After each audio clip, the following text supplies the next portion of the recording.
Tuesday. How's everybody doing today? I am tired. I stayed up quite late last night trying to get through The Ashes and the Star-Cursed King, and there's a bookmark in it, so that means I did not finish it. Um, I am 58% of the way through.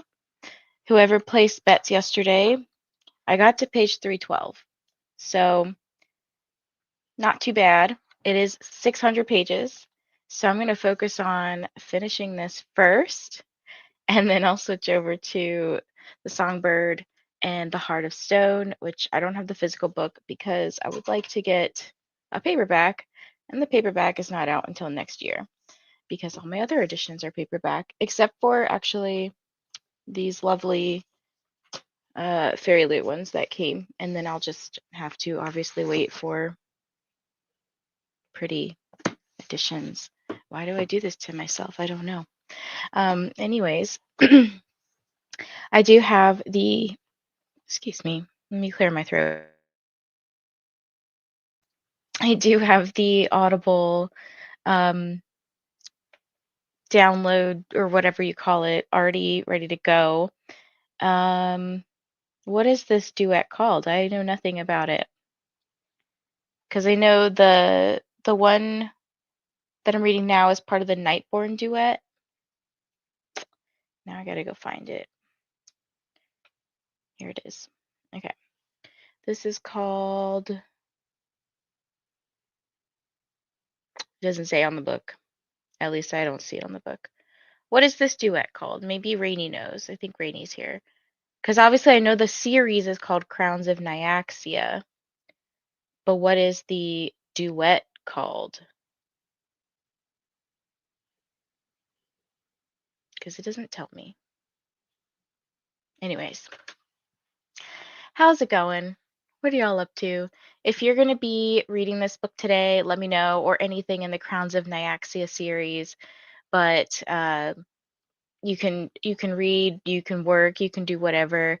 I will be doing 90-minute sprints today just because I'm going for so long, and it'll get very, very tiring to do like 45 minutes of 9-hour, or sorry, 12-hour sprints. See, I'm already discombobulated. But shout out to the people who said read Six Scorched Roses before reading Ashes, because Vale and Lilith do come up quite a bit in Ashes, and I'd be like, who are they? Now I know who they are. Also, I saw that, I don't know how you guys say it, because in the first book they called her Misha, and then the male narrator in Ashes calls her Mish. How do y'all say it? But I hear that this next book, or I saw in the synopsis, that it is more so about Misha. I like the Misha pronunciation better than Mish. So very excited because I do like her character. But let's see who is here today. We have Laura. Hello. I accidentally started listening to this as soon as I woke up. That's a-okay. You're in the future. So you can do that. I think one of my friends has actually already finished this in the Discord. Libby has finished it. I think she said it took her like 5 hours. I had a moment in the beginning that I thought I was going to hate it. The first few sentences of the main character was annoying. Uh-oh. Good morning, Christina. Remember to hydrate and hug the like the hug button. Good morning, Nicole. I haven't been here in a while. Feels good to be back. I'm just trying to finish / make progress on the 5 books I'm currently reading. Let us know what you're reading. I'm curious to hear. Hello, Laura. Good morning to Nicole. Christina. Good morning, Christina. Hey, Heather. Just got to school for the morning. Not a super busy day. Crossing your fingers. Mostly phone calls to parents and a couple student meetings. Hopefully those go well. I don't always love talking to parents, so I get that. I do have to do some work today as I'm listening to my book. I've just got a lot of like notes and report writing and stuff to do. So fortunately, I could do quite a bit of that while listening. There's occasionally some times where I have to pause the audio and like really focus on what I'm trying to say, because otherwise I might write a whole fantasy book. And not, it's a fantasy psych eval. I don't know. Is that a thing? Let's get the hydration started. I will be getting some caffeination started real soon, as well as breakfast.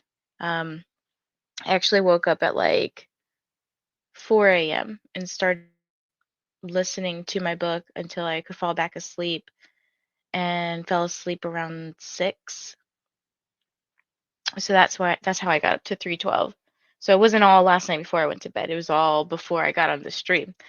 But I got up at 6:30 because that's when my partner's alarm goes off, and then laid in bed for like 30 minutes, and then finally got up to take a shower and stuff.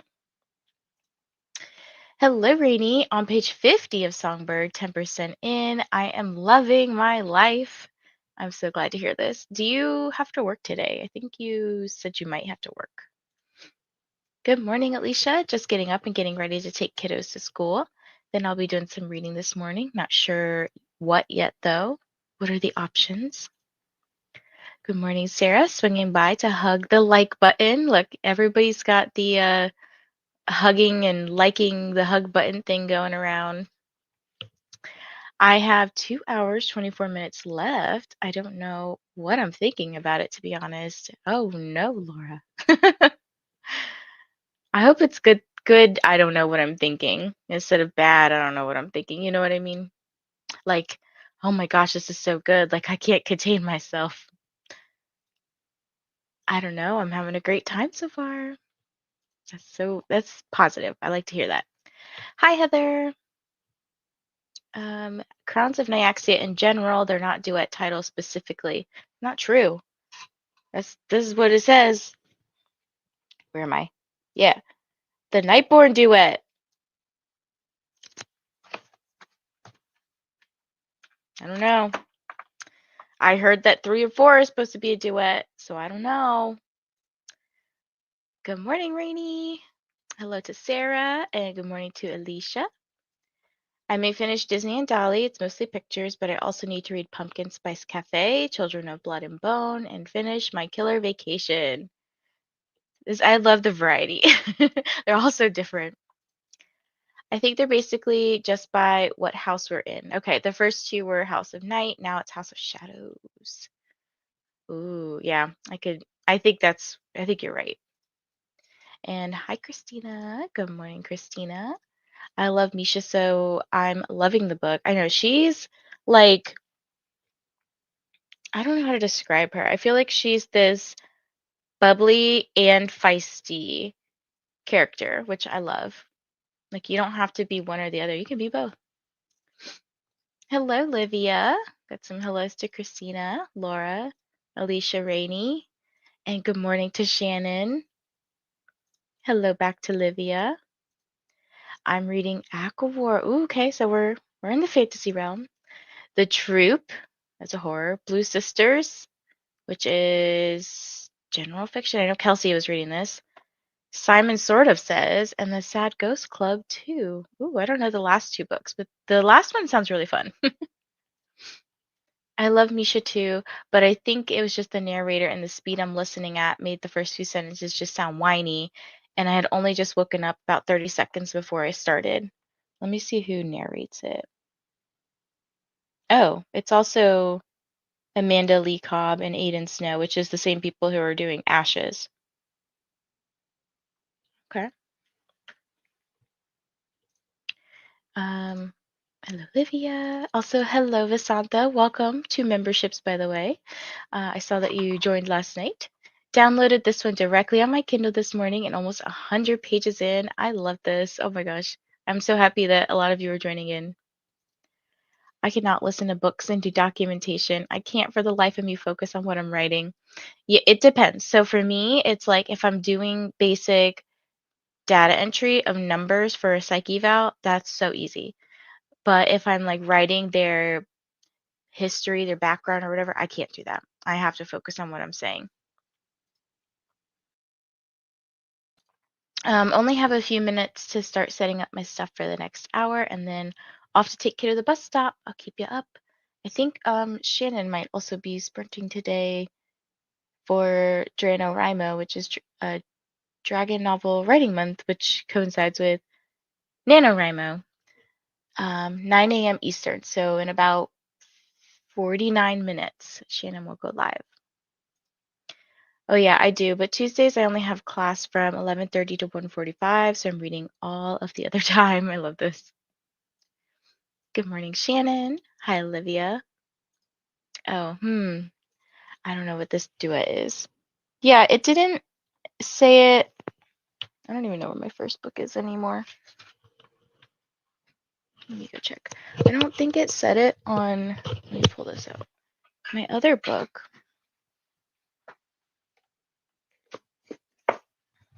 Oh, it did. Okay. Well, if anybody has the hardcover, what does it say? Because this is.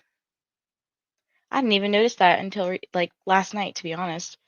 If you have the hardcover, what does it say? Because on. Just kidding. If you, if you look on Goodreads, it literally says the Shadow Den duet. It's just been right over my house. Uh, that's a Shadowborn. I can't read it. Oh, Shadowborn. Yeah, I was like Shadow Den. That sounds weird. It's a Shadowborn, guys. Hi, Vasantha. So I was right. It's the houses. Yes, you were. So smart, Rainy. I'm enjoying it, but but so far not as much as Serpents. I really enjoyed the troop, but cried at the turtle. Oh, don't say this. Um, yeah, I don't know. I loved Serpents. I'm also really liking Ashes. It's very, I will say it is a little repetitive at times because you have a lot of the like that I hate you, I love you, I hate you, I love you. Like, well, it's not really like that, but it's like just a lot of brooding and tension building, which does get kind of repetitive, especially when you got a 600-page book. And so I'm kind of like, all right, my head is just generalizing what's going on. Like, okay, we're dancing. I don't even care. I don't even care about the flowery language. I'm just like, all right, we're dancing now. What's gonna happen now? Are we gonna get spicy? Are we gonna do some other stuff? Like, who are these people? Um, like the part I'm at right now, Simon just came about and is taunting kind of. That's all I'll leave you at. I don't want to spoil. The Sad Ghost Club is a graphic novel trilogy. It's delightful and deals with anxiety and social struggles. Oh, okay. Is this a middle grade or what? Let me see. Because I'm always like looking for. It's not necessarily middle grade. It's just young adult. Okay. Because I'm always looking for non uh text. That's the word. Like I'm looking for simpler ways to talk about or share things with people, especially because one area that I've been noticing is really hard to find like relatable stuff is individuals with intellectual disabilities or just like lower levels of cognitive functioning. So like the pictures are really helpful. So I'm always looking for books to recommend to people, especially if they are like graphic novels. So I'm gonna have to start this one. Hello, Steph. About to download Songbird on my Kindle. So excited. Hello, hello. Good morning. I'm working today, but have you up to keep me company? If I have time, I'm reading Morning Sun in Wuhan by Ying Chang Compostine. I probably said that so wrong. But welcome. I hope that you have a nice, productive day. Good morning, Denise. I'm reading The Tennis Partner for Bucket Listathon and Nonfiction November on page 195. Let's see what Tennis Partner is about. by Abraham Verghese or different person? Oh, it's the memoir. Okay. So I'm assuming, is this a person who maybe plays tennis? He's a physician. Oh, lots of unique things happen to him.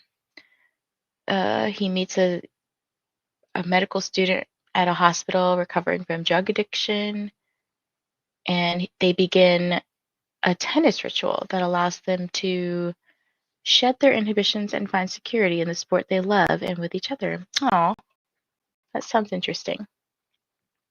That's the right one. Okay. I was like, because there's another one by somebody else, but it looked like a fiction book, and you said you're reading nonfiction. Good morning, Devin. How are you today? Hello, Chica. I'm currently working, but could use some motivation. Yes. So I will say it's a little bit of a longer sprint session style today because, like I said, we're going for 12 hours. So 90-minute sprints. I will probably do more like what I call balanced sprints. So I'll probably do like 45 minutes of leisurely working and then 45 minutes of like I have to turn the audio off and then focus on something. That way I actually get some work done. Yeah. Okay, let us get into our first sprint. And where did my thing go? Here we go. All right, I might have friends join me in and out today. Just, people are busy and whatnot, but we'll welcome them as they come in. So I'll see you guys in an hour and a half. I hope that you get lots of reading or lots of productivity in. I will probably try to check in with you halfway in the comments and just be like, are you working? Are you doing what you're supposed to be doing? Or are you scrolling? Which is okay. It's okay. All right. See you soon.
Hello, hello. Welcome back, everybody. How did that sprint go for you all?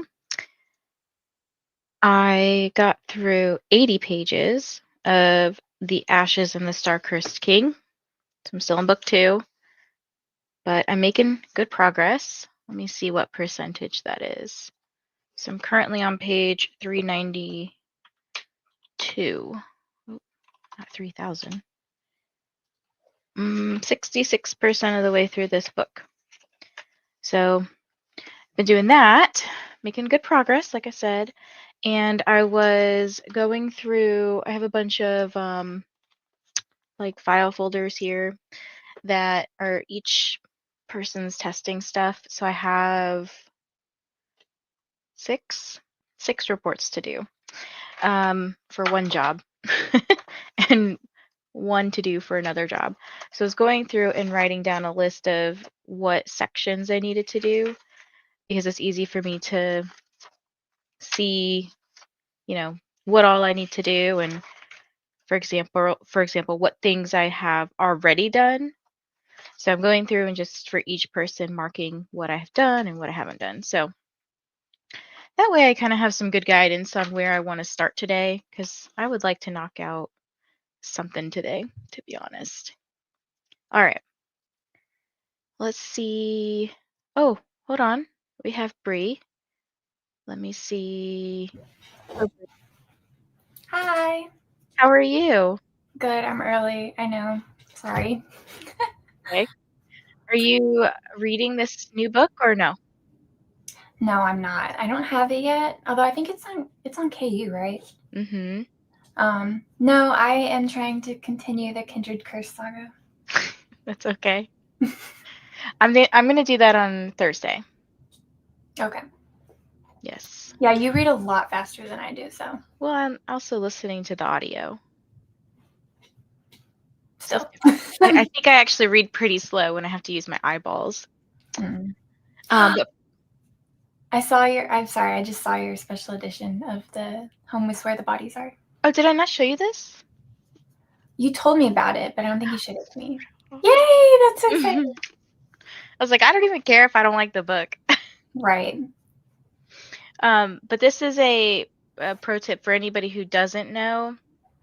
If you check out the book on Kindle Unlimited, this is assuming you have KU, then the audio will pop up for like 75% off. So for me, it popped up as $7.47, which it's cheaper than the price of a credit, even if I buy the credits in bulk.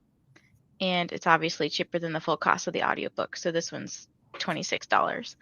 So if you do plan on, like, I have been very selective about the audiobooks that I get through Audible just because they're expensive. And if I can get it through the library, then I'll do that. But these are Audible exclusive and I clearly reread them. So I'm fine buying them if I know I'm going to reread them. Also, How long? $7. Like how many? $7 is cheaper than the actual book. I want to say it was like, why is it not popping up now? Library. 13 hours, 44 minutes. It's pretty decent. It's actually smaller than Ashes. Songbird is like 400 something pages. Okay, that's not bad. 443, I think. I can't remember. And Ashes is 600. Oh, hardcover is 448 for Songbird. I just want I have the indie versions of it and I just want the hardback to match like size-wise, but Did you buy the indie hardbacks or paperback? hardbacks. Oh, okay. I see all of mine are paper. The only reason I got the hardbacks is because her husband had done the cover on the inside and I thought it was really cute. But Oh, okay. then she got picked up and I was like, damn. Did you buy the Fairy Loot ones? Oh, okay. No. No. Okay. Well, let's see who's here. I know we got lots of comments. Livia says, I'm behind with my reading. I have to finish some books before finishing the Nyaxia series. Same. Understood. I somehow was in a delusional world thinking I could finish the whole Kindred's Curse saga last week. Yep. It's okay. I was right there with you. 11 90-minute sprints. It's actually really helpful for me today. Got lots of hellos. Hello, hello, everybody. Good morning, Kelsey. Can't wait to start Songbird later today. Kelsey is also sprinting this evening at 8 p.m. Eastern. 6 p.m. Eastern. So when I end at 8, I'm just going to automatically teleport you all there. And then I think she said she goes till about 10-ish. So you'll have a little bit, more sprints if you want to hang out. And you can always sprint hop and do that, all that fun stuff, Also, if you shopped the Audible 2-for-1 sale, let me know what y'all got. Is I it still haven't. on? Yeah, I think it's till Thursday. Shoot, I might get these then. The Kindred's Curse. Well, you have to. Ooh, You have to what? make sure that they're on the sale. Sorry, I got the first thing that popped up was the How My Neighbor Stole Christmas audio, which it's apparently it's an Audible exclusive. Why is everything Audible exclusive? So annoying. Yeah, I'm gonna have to check that one out. Anyways, yeah, I make sure it's under the sale. Otherwise, it won't count. The only thing is I've been looking at some of the books, and when you click on them, they come up as a discounted price, which is cheaper than if you use a credit. Even if you do the buy one get one, well, 2-for-1 whatever credit thing, the books are still marked down. So I'm like, I'm gonna have to do some like math, figure out what's the better deal, Wait, because isn't How My Neighbor Stole Christmas on Kindle Unlimited? I believe so. Let me check. Maybe the audio will be. It is. Okay, so How My Neighbor Stole Christmas at the library. Okay, add the audio book with audible narration for $7.49. Yeah. Nice. So then that's cheaper than the credit that they want you to pay for, which is whatever the cost of your credit was. But to buy it currently on sale, it's $17.46. So definitely do the whole. I would do cost analysis with your books, to be honest. Like. Yeah. Yeah. Oh shoot. Okay, Glow of the Everflame is $7.49 too. Nice. Yeah, I bought those when I could get them on sale because they're $40 normally. I was like, that's atrocious. Yup.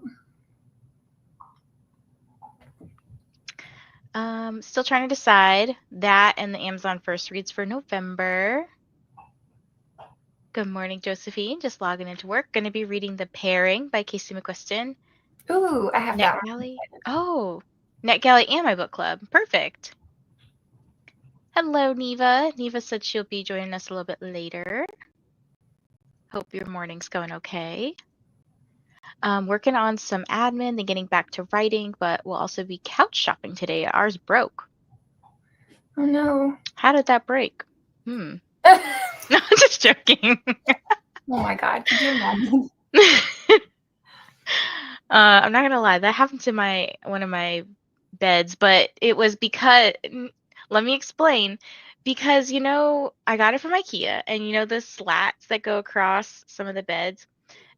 I don't know if I got like a defective one, but mine didn't have like a place to screw in the slats, so they were always shifting around. Like even if I just got in the bed and like I'd be sleeping and it was just like I'd fall through. And I'm like, oh my gosh. Yeah, so imagine trying to get spicy, It happened and I was like, oh shit. Like we're on the floor now, it's okay. Hey Jen. Woo, 12 hours. I wish I were working remote today. We'll be working and finishing 2 audiobooks today. Misery, I know. And we used to live here by Daniel Hurst. Wait, this is different book than the other We Used to Live Here.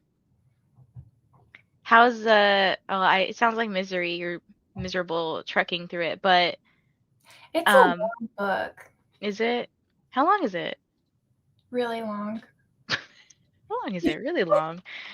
I don't know, actually. I donated my coffee. Wow, I need more coffee.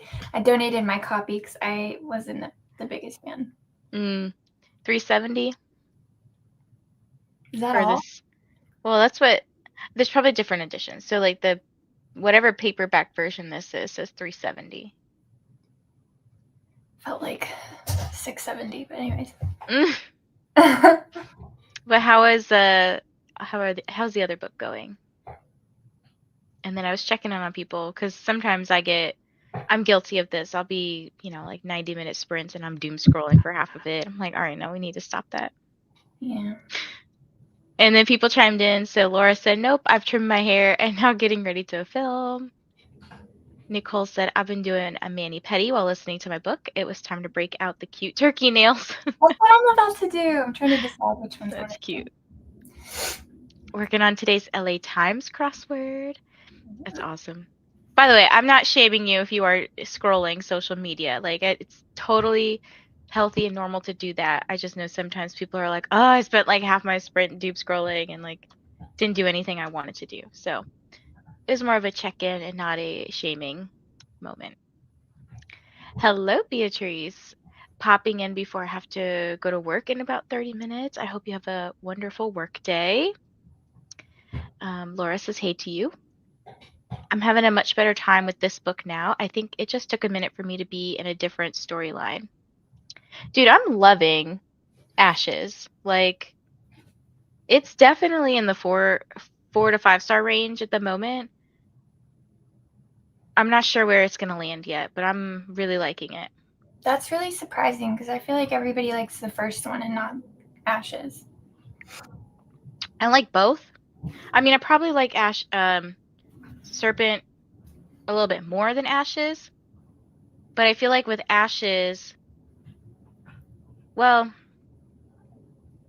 maybe I'm just like experiencing like nothing happened in Spark. So now switching to a book that's actually got some plot and some stuff's going on, I'm like, oh, okay, Yeah. cool. I feel you. I mean, I was like that I read a couple of books in between picking back Ashes up, picking up Ashes again. And it was like stuff was just happening. And I was like, oh, ooh, okay, we're getting down and dirty and we're doing all Whoa, this and that. Well, I was reading a sports romance book, and it was kind of spicy. It's good. Hello to Shauna. Beatrice says, hey, back to Laura. And Mel says, hi, just joining and getting some work done. I hope I do get to read, though. I'm halfway through An Academy for Liars. I've been seeing this one come up a lot more lately. Is that the one with the butterfly on the cover? Mm-hmm. I think it was a Goodreads Choice Award. What are those things called? Finalist? Yeah, competitor, whatever. Yeah, finalist. Good morning, Ro. Good morning, Quinn. Hello, Beatrice and Shauna.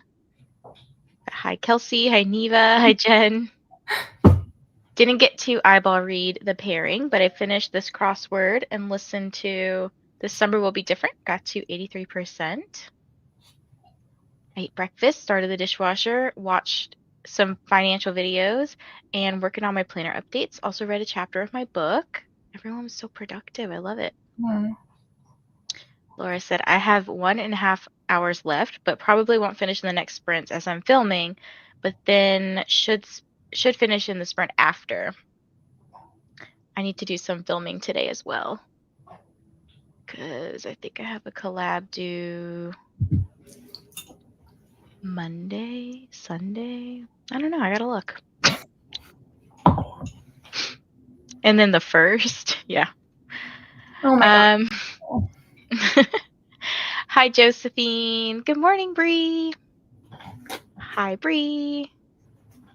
Hello to Christina. Hi, Beatrice. Hi, Bree.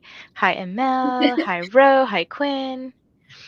I got a coffee and in the middle of chapter 3, interested so far. Oh, shut up. Can you hear that timer thing go off? Mm-hmm. Okay. I didn't know if it was just me, but we finally decided on Mirror Me because it is $1 more than the other two to buy it. Let's see what this is about. Mirror Me. Other two what? Audible, Oh, okay. I think. Is this by Lisa Williamson Rosenberg?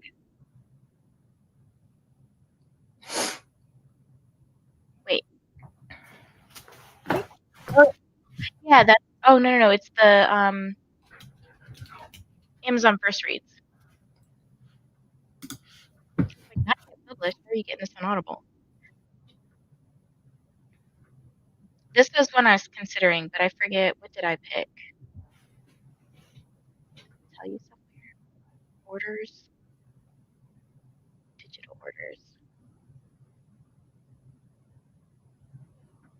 I got oh, of course, a bunch of stuff your Kindle things. I gotta figure out what I bought.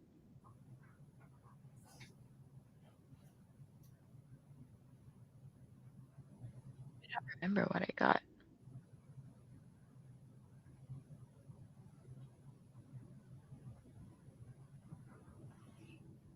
Maybe oh, I got I think the Blake Crouch book. Does that sound right? Yeah.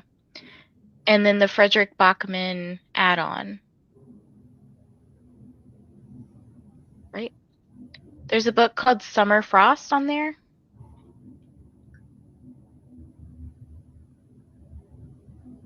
by Blake Crouch. Have you heard of it? Mm-mm. I don't have Amazon anymore, so I don't get the. Okay. Yeah, it's like a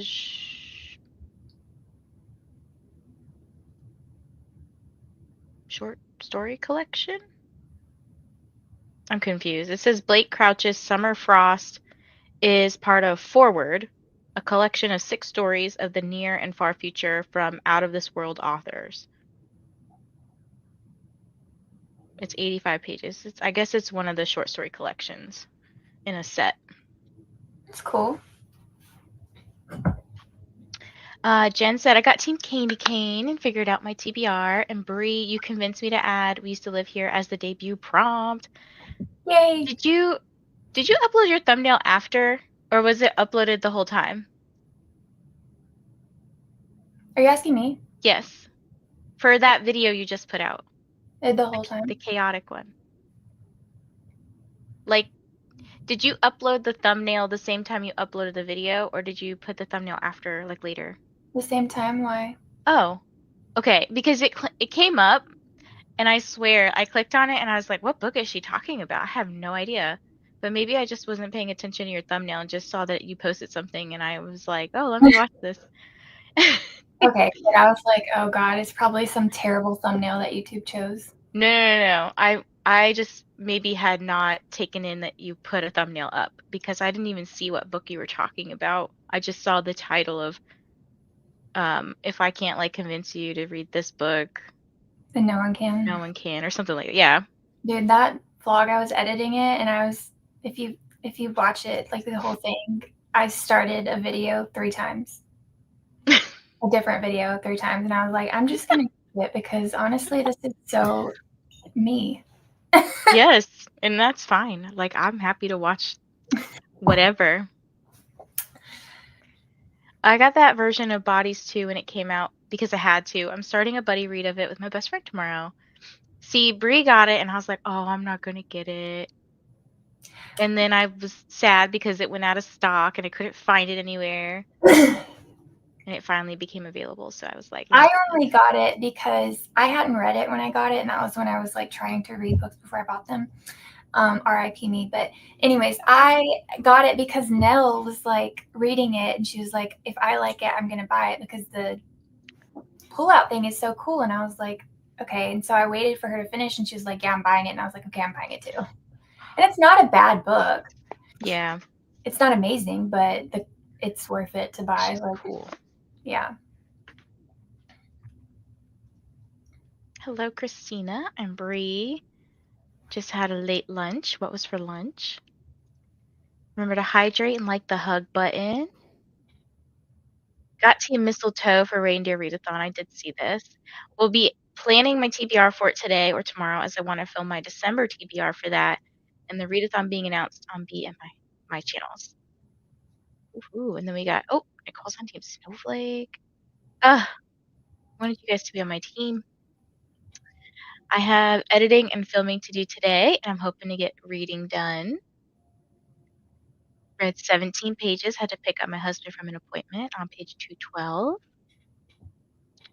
Hello, Tales in Making.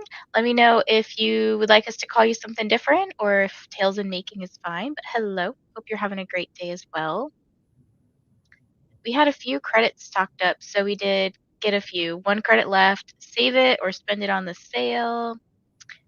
I think it depends on the book. So like I said, you kind of have to do the cost analysis of how much did you initially pay for the credits. Because if you do the monthly subscription thing, like factor that into, would it be cheaper to use the credit, or is it cheaper to buy the book when it's on sale? Like, regardless, if you buy a book like the Spark of the Everflame series, you're gonna get a deal because your credit is way cheaper than buying the book as $40 for an audiobook. Like, that's crazy. I had my bed break because that central pole broke and I had no idea, so it went through. Never fun. And oh my gosh, Oh my gosh. you're okay. Morning, Maggie. I'm at work and just finished some work tasks. Gonna have to go do some more. Boo. You donated your coffee. I love coffee. Never. It's really good actually. I hate the main male character, but it's making me like the book more. Yes, it feels much longer than 370. I'm almost done. 2.5 hours left in both books. Hi, Shauna. Hello, Livia. Hi, Christina. I started The Girls by Emma Cline, but don't know if I'm invested yet. I read The Guest by Emma Cline, and I really liked it until the ending.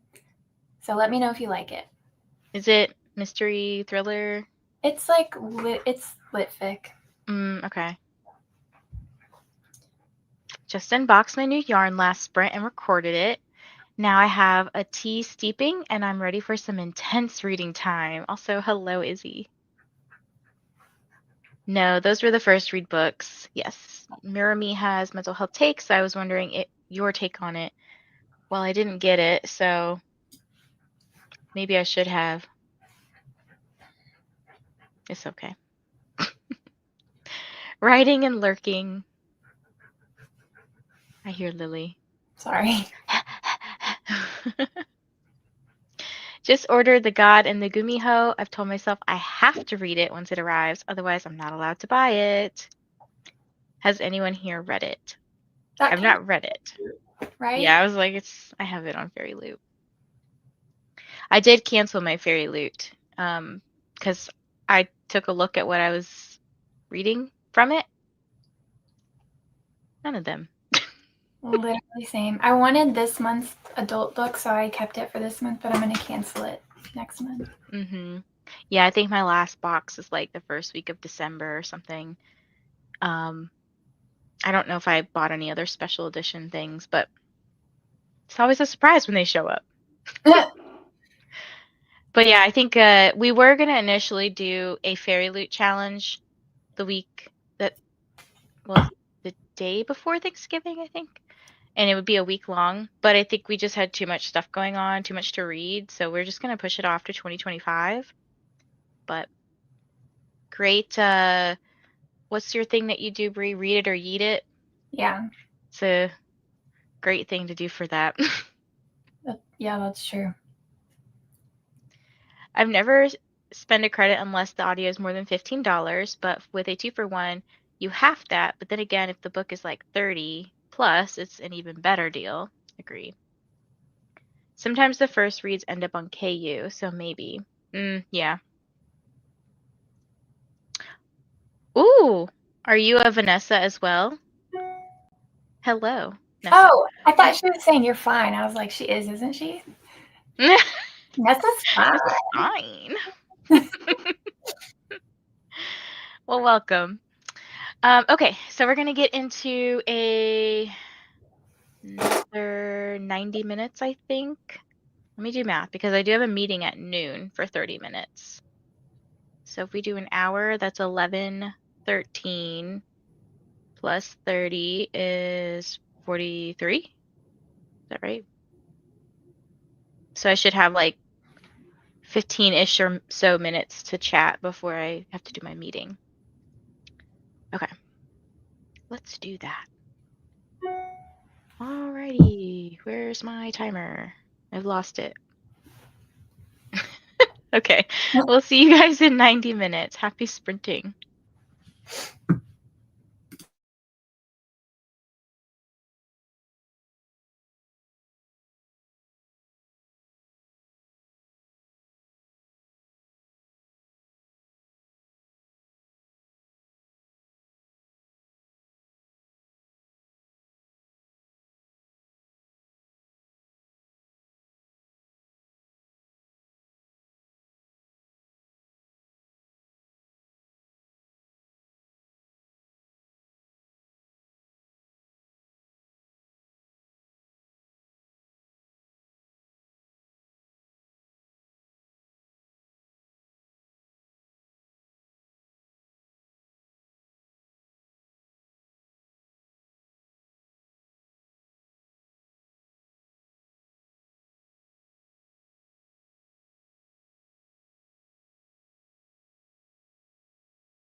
Hello, welcome back, everybody.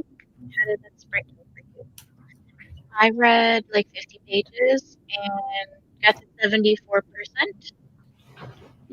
So I'm on for 439. And I figure out the last chapter because I stopped in the middle of it to do something. I was like, wait a minute, what happened?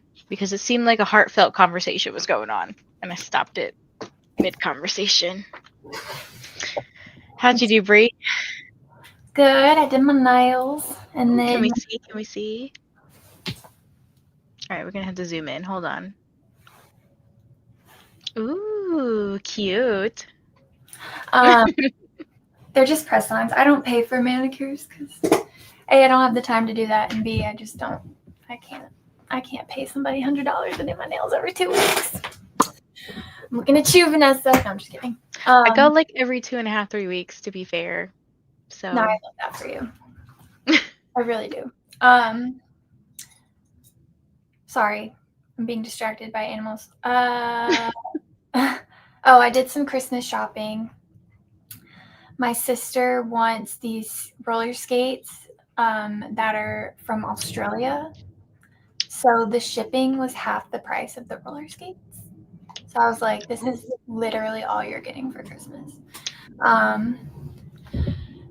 And my littlest sister is getting her very first American Girl doll for her birthday.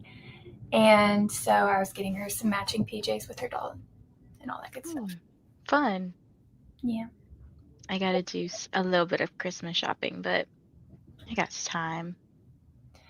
Yeah, I try to get it done because I'm just like, I feel like once December hits, like we're always doing stuff like going to see Christmas lights or going to this place or that place. And it just like, it's Christmas before I know it. And I'm like, crap. Yeah, I feel that. So, speaking of Christmas, actually, oh, I forgot. I need to look into that thing you told me that you couldn't find, that shirt. yeah. Because I don't know what happened. It had everything on there. It had like a long sleeve. I want to order the long sleeve one, but if not, that's fine. I'll just get the other one. It's weird. I literally ordered the long sleeve yesterday.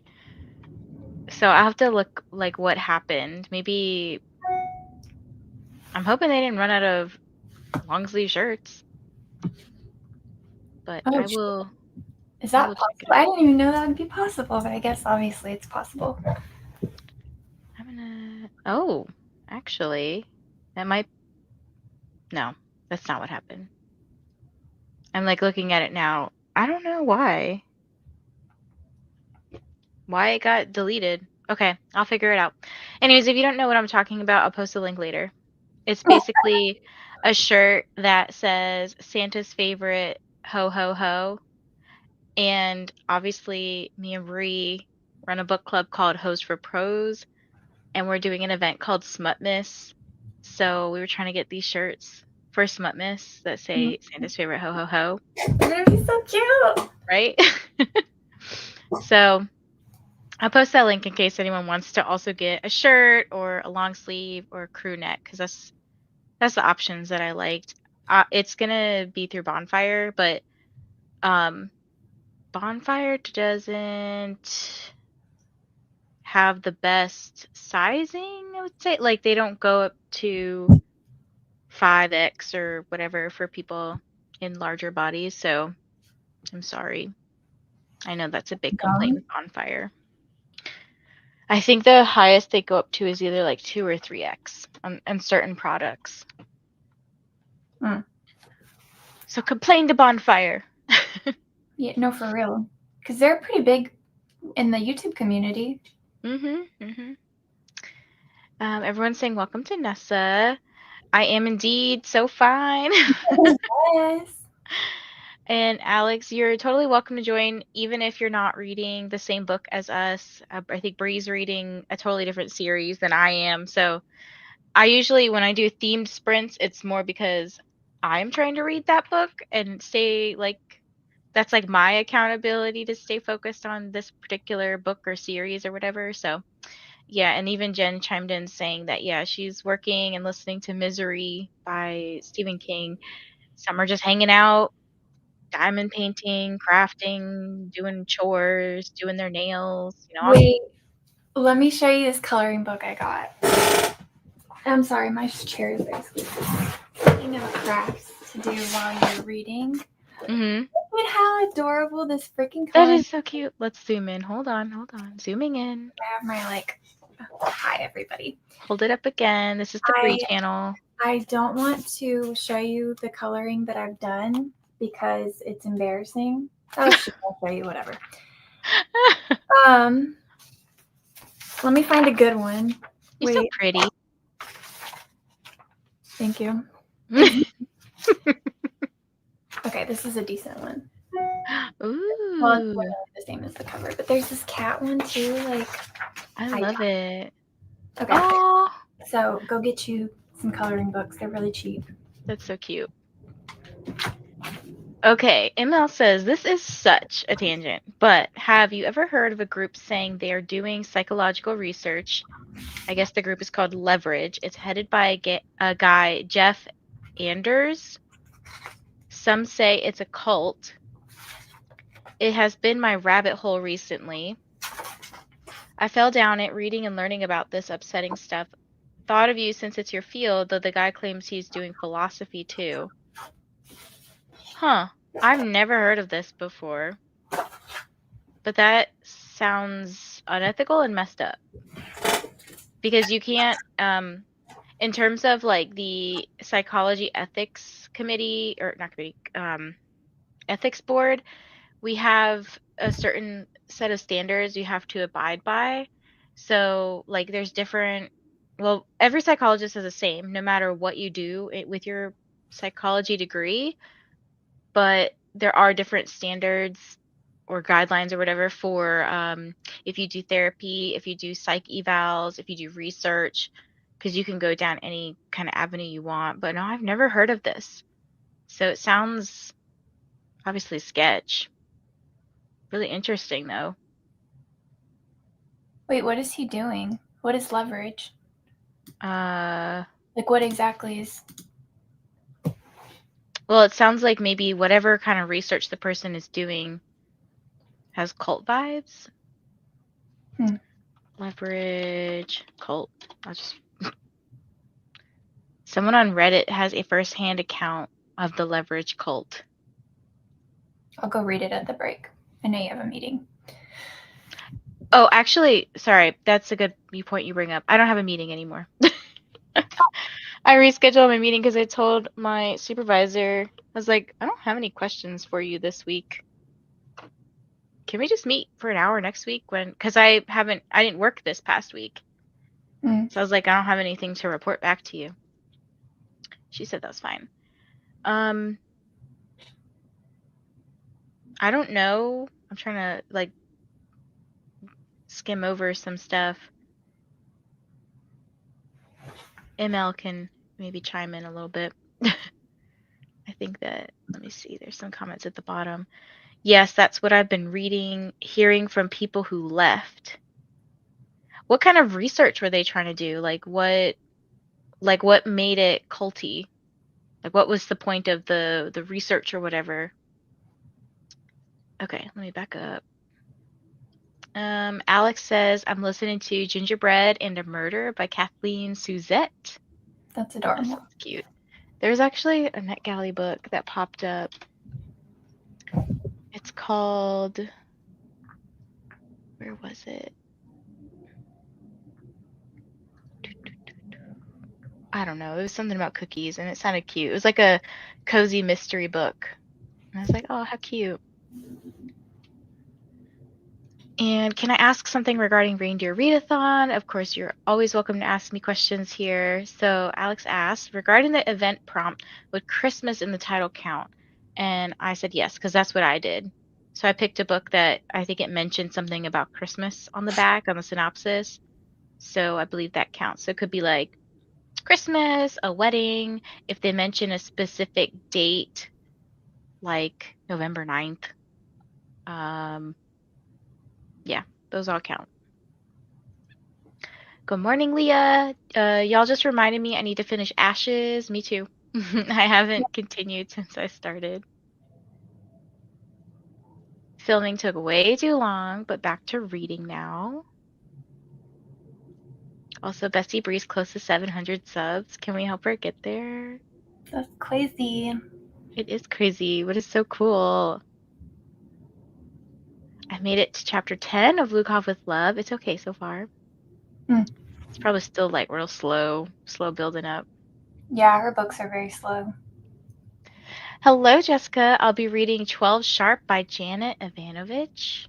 Very nice. More work has just appeared. Yay.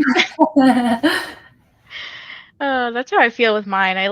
I wrote down like my whole list of stuff for each person, and then I pulled out like another file for somebody at my other job, and I was like, oh yeah, I gotta write down this too. It feels like more work just appeared.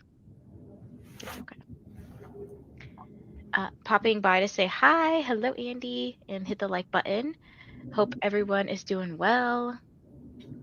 Did some editing, put my diamond painting I finished last night in a frame so I can wrap it next sprint. So cool. I made lunch, ran the dishwasher, got a bit of work done, got to 80%. 80%. 80%. 87% of this summer will be different. Currently in a training session and have a meeting at 12. I hope you're sane, because I know sometimes the training sessions are like boring. Yesterday I was actually in one that was very interesting. It was about providing gender affirming care as like a clinician, like a mental health clinician.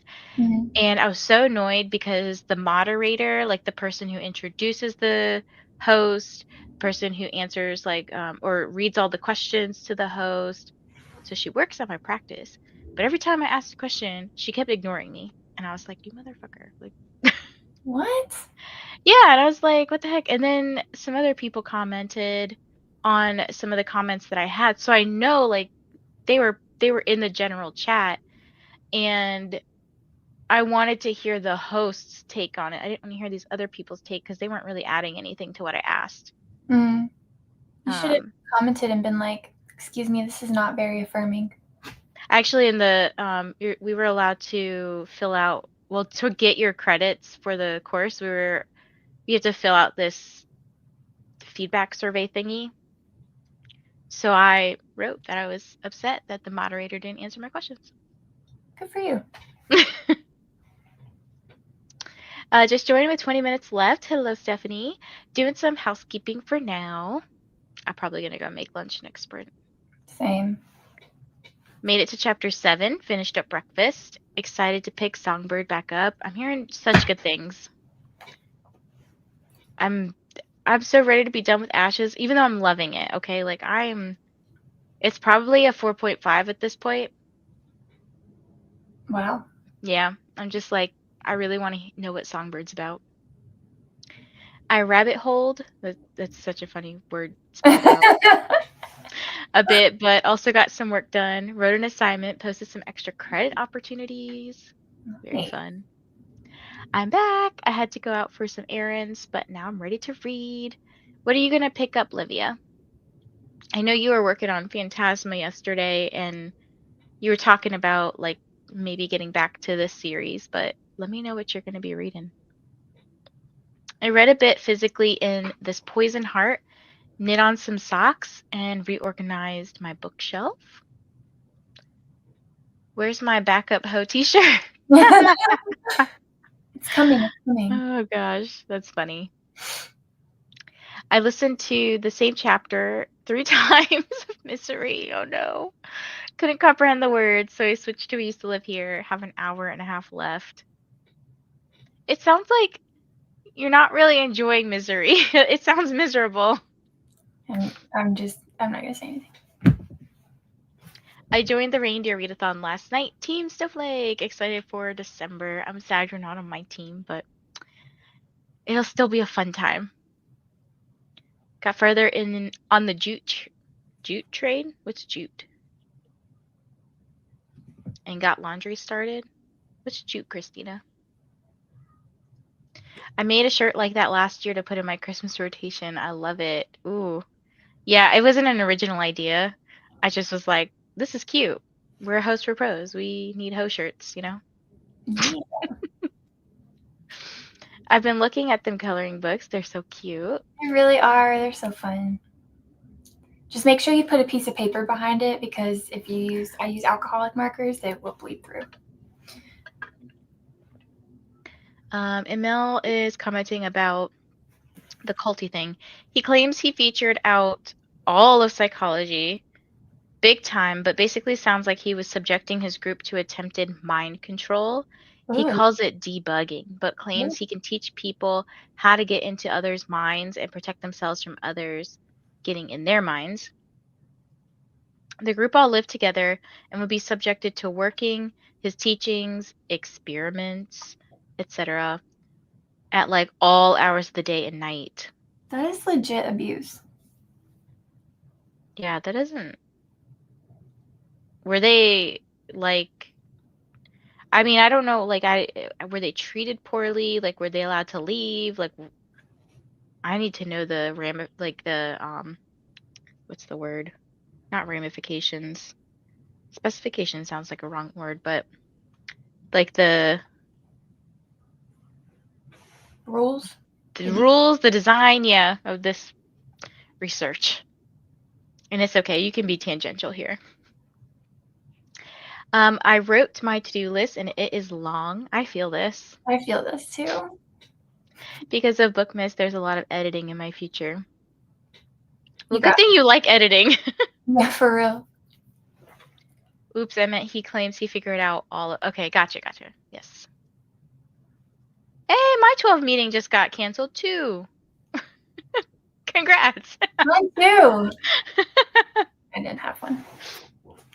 I have decided that 6 a.m. is way too early for me, but the boys have told me I missed nap time. Wait, what? You've been up since 6 a.m.? Christina, did you go to sleep?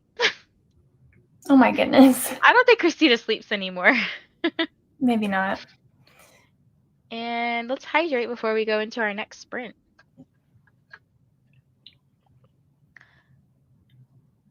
My 12 meeting is class. Someone please cancel it. I mean, don't you cancel it? Aren't you the teacher? Wow, imagine if that was even possible to figure out all of psychology. I know, I'd right? have all the answers. Everybody's commenting now. I'm still here lurking, had a phone call. Oh, good. We'll still be here. Just kidding. Love teaching. Just counting down until Thanksgiving break. I feel That's that. how I feel. Yeah. Livia's reading Phantasma, Evocation, or Spark of the Everflame.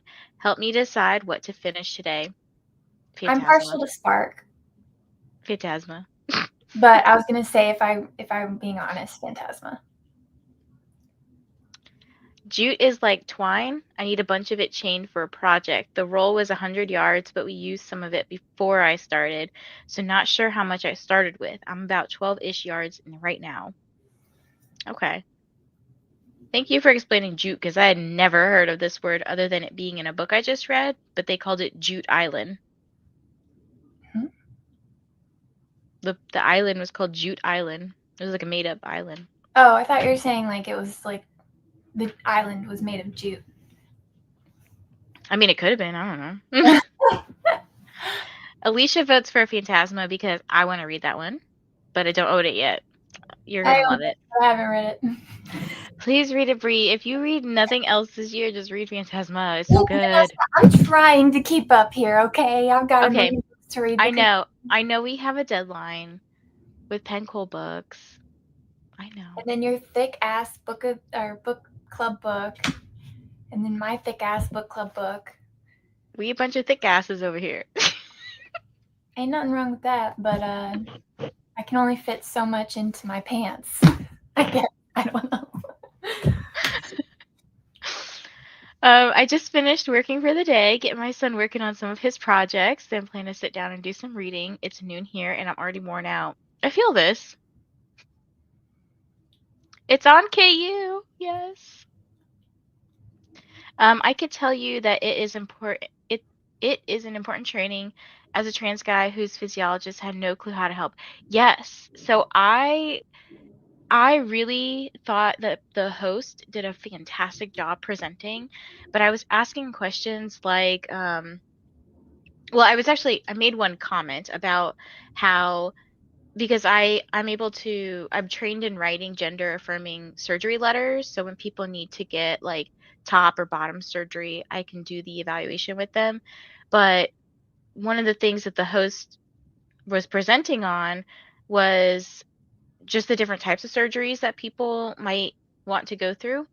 And I commented how interesting it is that as a trans person, you need a letter to get breast reduction or augmentation. But if you're just like a female with boobs, you don't have to do that. Oh, that's so true. So, and I understand like some of it is insurance related. Like if you go as a woman and get um, breast reduction or augmentation, it's generally considered cosmetic surgery, and insurance doesn't really pay for that stuff. But for trans individuals trying to do that, if you're trying to go through insurance, it's going to be considered medically necessary, which you have to prove as that's why you're going to get the letter. Also, there's other things that go into the letter too. But it was just, I don't know. I was trying to comment on stuff like that, and then the host said something about if you want to show others that you are um, like supportive and accepting of the trans community or just LGBTQ individuals in general, put certain things on your website or whatever. Like you could have the trans flag or something in your signature. And she said something like queer coded, and I was like trying to understand what she was talking about. Like, what is a queer coded picture? Like, how do you know someone looks queer? Like, that's what I was trying to ask, because I was like, that's pretty stereotypical, Mm-hmm. if you're like, they dress a certain way or they look a certain way. And I was trying to differentiate all that stuff. So, but somebody else commented because I couldn't understand if she said coated, like you put on a coat, or coded, like computer coding. Does that make sense? Yeah. Because either way, it sounded right to me, like you're coded in something or you're coded. I don't know. Yeah. Whatever. No. I get so mad when malicious people manipulation like academic language and intellectual pursuits, and this guy totally does that. Makes it seem like he's just the most amazing thinker. He's Wow. like a narcissist. He's figured out all of human thinking, and his theories are just bam, the answers. Like, no, they're just manipulation, it sounds like. I feel that. Yep, I understand that. 6 a.m. I did go to bed. I was up until after 4 a.m. for a few nights. So I went to bed early the past 2 nights, and now waking up at 6. Morning should be illegal. um, As a mother of a trans daughter, we are jumping through hoops to get things moving, 2 steps forward and one back, but she's being patient, and we are approaching as a learning experience for us both. Well, I'm so glad that you are supportive and helping your daughter through all of this, because I know it is really like jumping through hoops. And I think that's one of the things that when I meet with individuals to do the letters, I talk about this. Like, I can imagine how frustrating it is to jump through all these hoops just to get the care that you need, just to feel comfortable in your own body. So, just out of curiosity, like living in the South too, especially like finding a doctor that is accepting of that, and how when she said queer coded, what would that look like? Like, how would you know? Because I have people in my family who are trans as well, but being comfortable with the doctor is kind of a Yeah.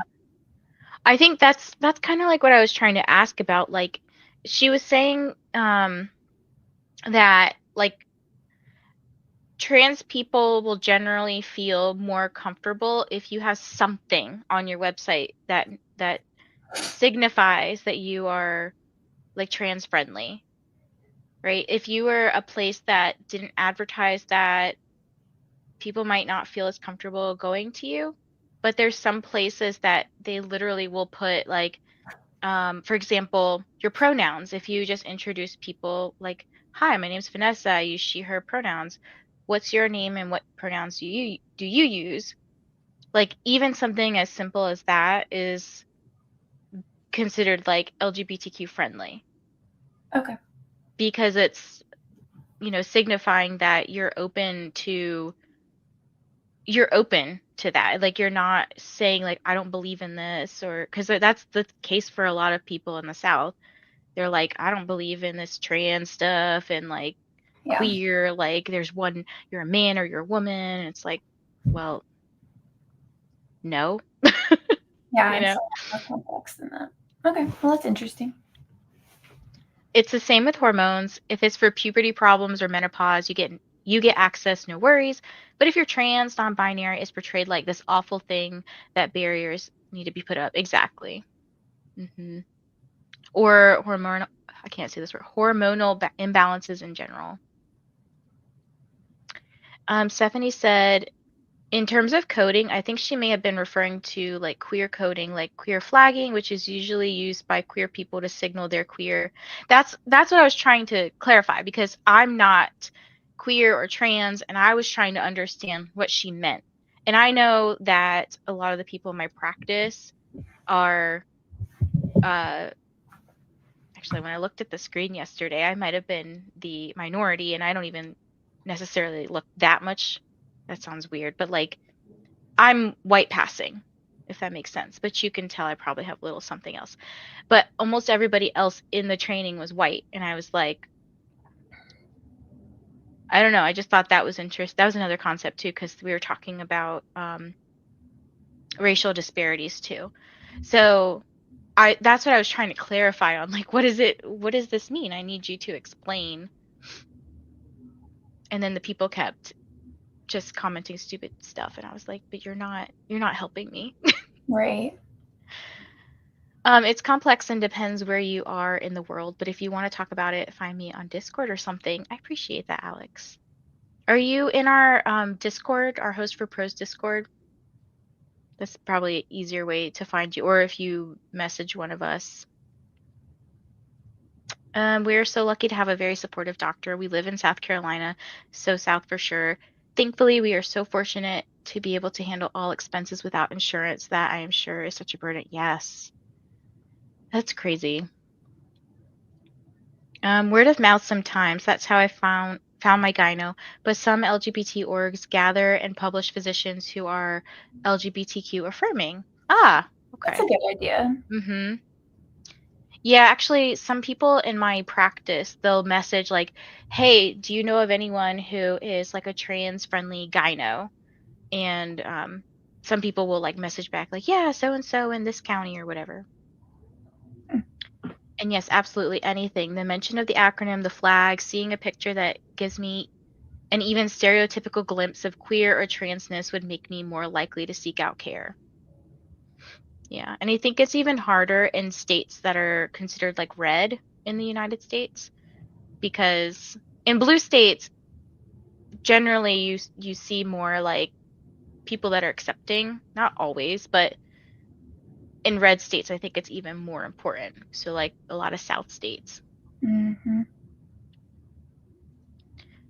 So with pronouns, you could include that next to your name on the website and just saying somewhere where it makes sense that you are an ally to the queer community.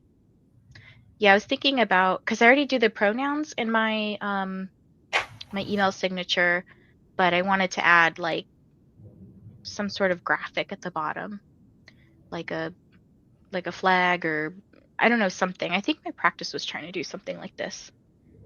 We have a marketing person. I was like, help, please. Yeah. Even a practitioner putting pronouns in their signature line would make me more likely to look into them, just as you were thinking. Coding can also be someone who is not queer but says things that are intended to be supportive but are based on stereotypes that are not helpful. I could be wrong though.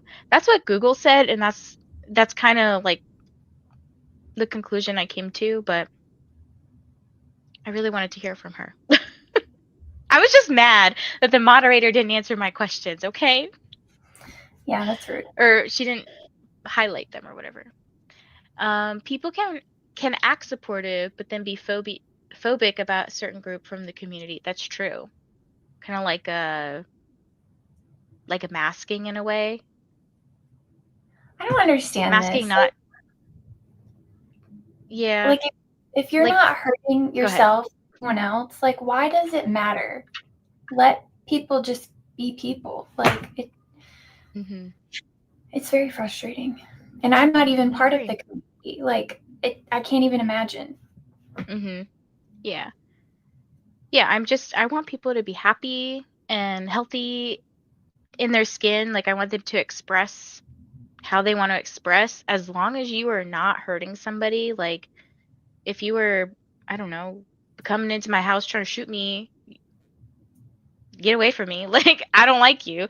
But in general, just like be a kind human. Like if somebody identifies as trans or is gay or whatever, like it's not hurting you, like Yeah, and I'm curious too, like where we went wrong because when I look at like my son, he's 9, he doesn't care. Like my aunt is a lesbian and she's lived with her partner for like longer than he's been alive. When we met them and he was like, she was like, oh, this is my girlfriend or whatever. He's like, cool, like, hi, how are you? Like, he doesn't think about that stuff. Like, when did mhm. we become so sorry? I could go on a whole tangent about it. It's really frustrating. Yeah. No, I think that's an important thing because our kids and like that generation, like we have the responsibility to teach our kids to be kind humans. Like I have a friend who has a child who has Down syndrome and she will, she goes out to the playground with her kid and her kid looks different than other kids. And she would rather so she's talked about how like sometimes the kid and the parent will leave because they feel like they've offended or hurt her child. Um, but she's like, no, I'd rather you like like sit down and we communicate the differences rather than being like, oh, we need to avoid this, Yeah, you know? exactly. So yeah. I appreciate this conversation. It's always like just I don't know. I don't know the right word. Like I keep wanting to say heartwarming, but that's not the right. I can't think of words today. It's nice. Accepting, I don't know. I just feel It's nice go to know ahead. there's like that. There's the community that this is the community that we have. Yes. Yes. That's what I'm like heartwarming is not the right word, but the community, the sense of like just supporting each other for like we're just here to read books, people. And like we're just happy to be with each other and read and we can chit chat and be open minded, you know? Yeah, and I'm also learning a lot too by these Mhm. conversations, which is really important. Mhm. Yeah, and I will by no means say that I'm an expert in trans uh healthcare at all, but I love learning. I love just hearing different perspectives because everybody's perspective is so unique. Hmm. I hate being ignored. I totally get your frustration. Yes, even people in the community can be phobic about other groups from the community. That's true. Very true. Bree, that's so interesting. On the reverse side, my brother is 9, and I have to tell him to stop saying that's gay when he doesn't like something. I think it's very different how the child is raised. Mm. Hmm. Yeah, we don't say Yeah. stuff like that in our house. You know what's crazy is when I was younger, I remember saying stupid stuff like that, and I was like, oh, that is so cringy. Like, We literally had commercials growing up saying like "Don't say gay" and stuff like that because it was mean. Like and you listen to the music that we listen to, like it's it's a different time, but I don't want to move forward with that mindset. mhm, So I'm trying yes. to do better. And there's a lot of different people in my family that he's exposed to. And I think that it's important for him to see these people and know that, like, they might be different than you, but that's okay. Like, it doesn't matter. As long as they're Hmm. people, that's all that matters. As long as you're a Yeah. good person, that's what matters. Yeah, and just like in my circumstance where I was saying this dumb stuff when I was younger, like I've obviously grown and evolved over time, and I'm like, that wasn't okay to say. Like that wasn't, while it may have been acceptable at the time, it's not okay to say. Like, as long as you are learning and growing and just like being more open-minded, I think that's what really counts. Like I can't take back the past, you know. Um, but I can move forward in the future and not be so insensitive. Yeah. I appreciate this conversation too. Sometimes I feel a little lost and without others to talk to. Moms need support too. Oh, well, you have like lots of wonderful people here.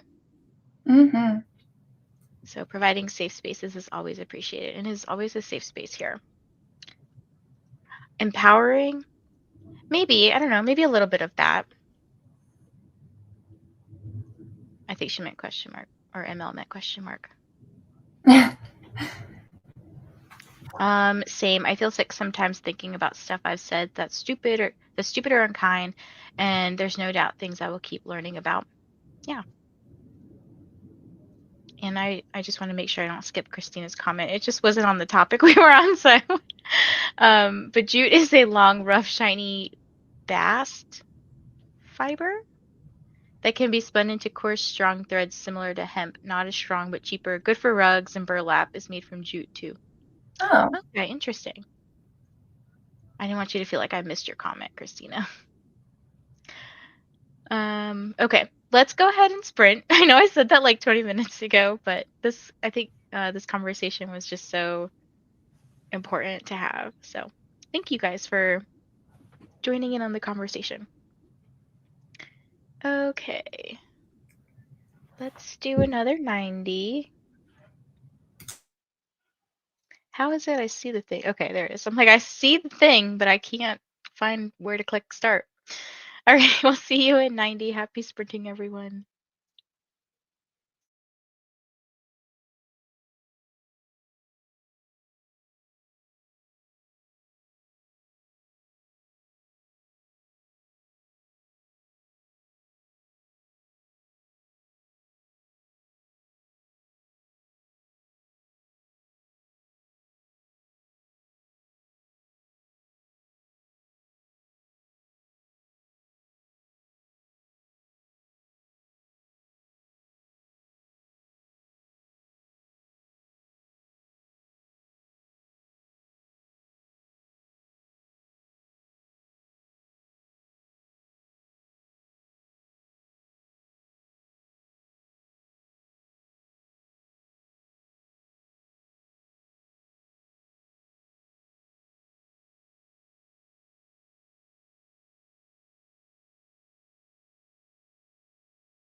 Welcome back, everybody. How did your spring go?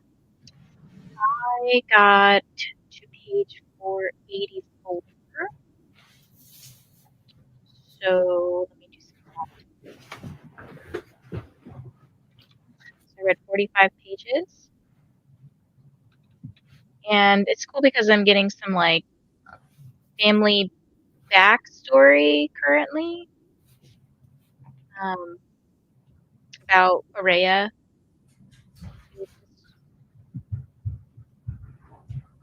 Interesting.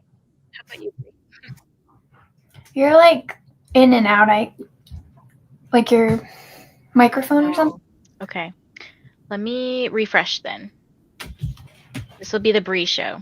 So hold on. It worked. I took over. I'm just kidding. Just give her a minute. How are y'all? How's everybody doing? Hello. Welcome back. Better? Yeah, that's better. Okay. Yeah, sometimes my internet's weird. My spring went well. I continued reading Spark. I'm almost done. And had lunch. And started homeschool. So, not too Is bad. Spark getting better for you? Like, how far are you in? It's getting better. I think I have like 50 pages left.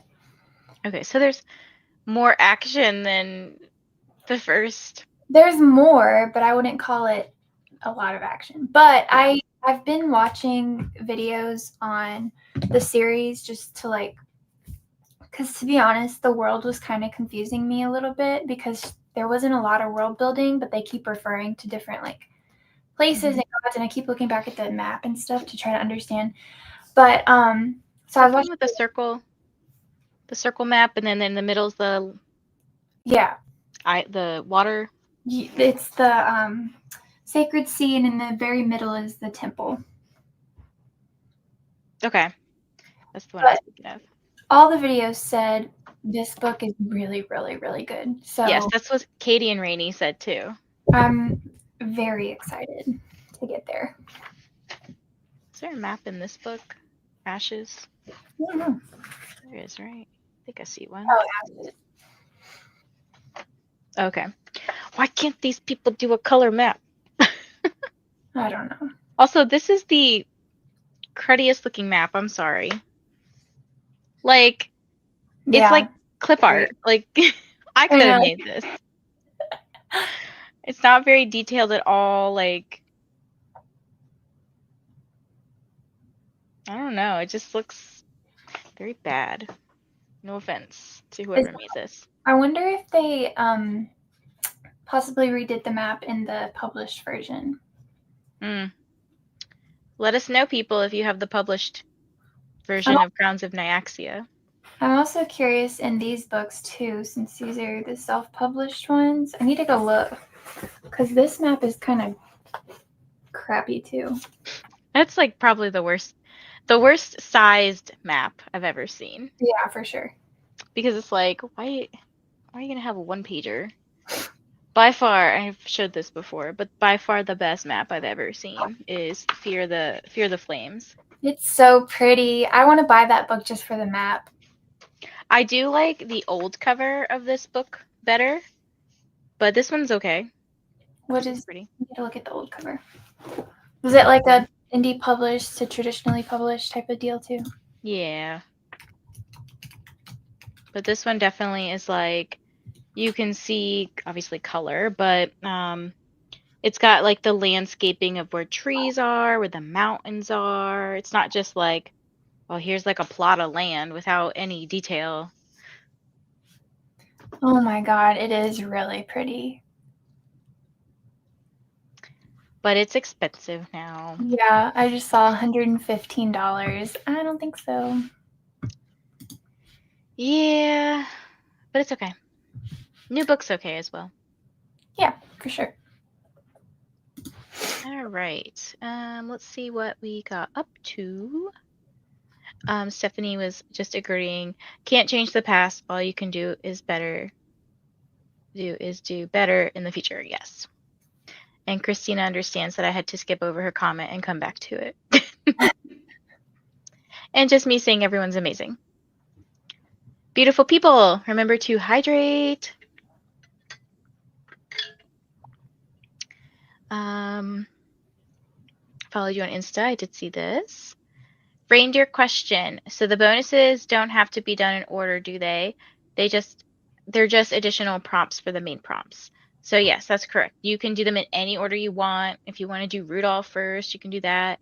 And bonus prompts are just that. They're bonus. You would just tack them on to the original or the main reindeer prompts. You don't have to do bonus if you don't want to. But you cannot do the slay in it prompt until you've completed 9 books. So the most books you should have if you're going to complete the whole thing is 10 books total with the bonus, the last bonus one. Wow, time went so fast. I have to get to campus. I may or may not be able to come back. So happy reading if not. This was fun today. Thanks for sprints. Thanks for joining, ML. And Stephanie is here. Hello. I did post the Smut Miss merch that I was mentioning earlier. So there's one that's called Santa's Favorite, ho ho ho. And then this one says Merry Smut Miss. So I little... love this. You did amazing. Good job. Thanks. I was just like inspired and I was like, all right, I'm going to do this. But if there's like a color you're like, oh, I want this color shirt, I can look into it. I tried to put colors that stood out a little bit better. I finished everything on my task list and I'm almost done with this paper. You got this, Maggie. Had dinner, did more editing, made 2 thumbnails. Fun times. I'm putting off editing. Because I'm like trying to finish this book and I'm like, I can't listen to the book and listen to myself talk. Yeah. Ate lunch, put away dishes, and updated my binders. I also had lunch. I spent that sprint looking for a turkey alternative. Every time we find something he likes, they stop carrying it. Boo. Get a tofurkey. I achieved nothing. Tried getting my phone set up for the 3rd time to no avail. Tried to read and then got bored and started picking out my reindeer readathon TBR. Well, you know, picking out the TBR is more fun anyways. True. 40% of Phantasma, life happened and I had so many interruptions. Well, hopefully now you can get back to it. 20 minutes left. Got my TBR set up for my readathon and reindeer. About to film my Timmy's TBR picking, and then tomorrow I can film my December plans video. It's a lot of TBR going on. Mm-hmm. Y'all are all so productive. I love it. I read 5 chapters. Finished my book that sprint, took a shower, and started the laundry. So I found something, maybe. They are veggie chicken nuggets, but the weird part is that it is a beauty supply store. Wait, please, what? And the related products are cheese, file folders, soft top vinyl cleaner, and antifreeze. What? Is this like a Walmart? It's like the ultimate office shopping trip. This is interesting with groceries. Yay for finishing, Josephine. I've been wandering around chatting with people. One of my editors is an audio specialist, and since the mic wasn't working for a couple of my New York Comic Con interviews, I'm praying he can make things better. I hope so too, because that would suck to have lost footage. Also got one store's posts up, working on the other before I get my act together and post for myself. Yeah, it's fun because I created a private Storygraph challenge for it for organizing purposes, and it looks so pretty with Storygraph's interface. I love Storygraph. I was gonna ask you, so you've been doing Storygraph for like almost a whole year now. Yeah, I quit Goodreads at the beginning of this year and do Storygraph. I still go on Goodreads to see like the finalists and then like updates from my friends and stuff, but I don't log on there anymore.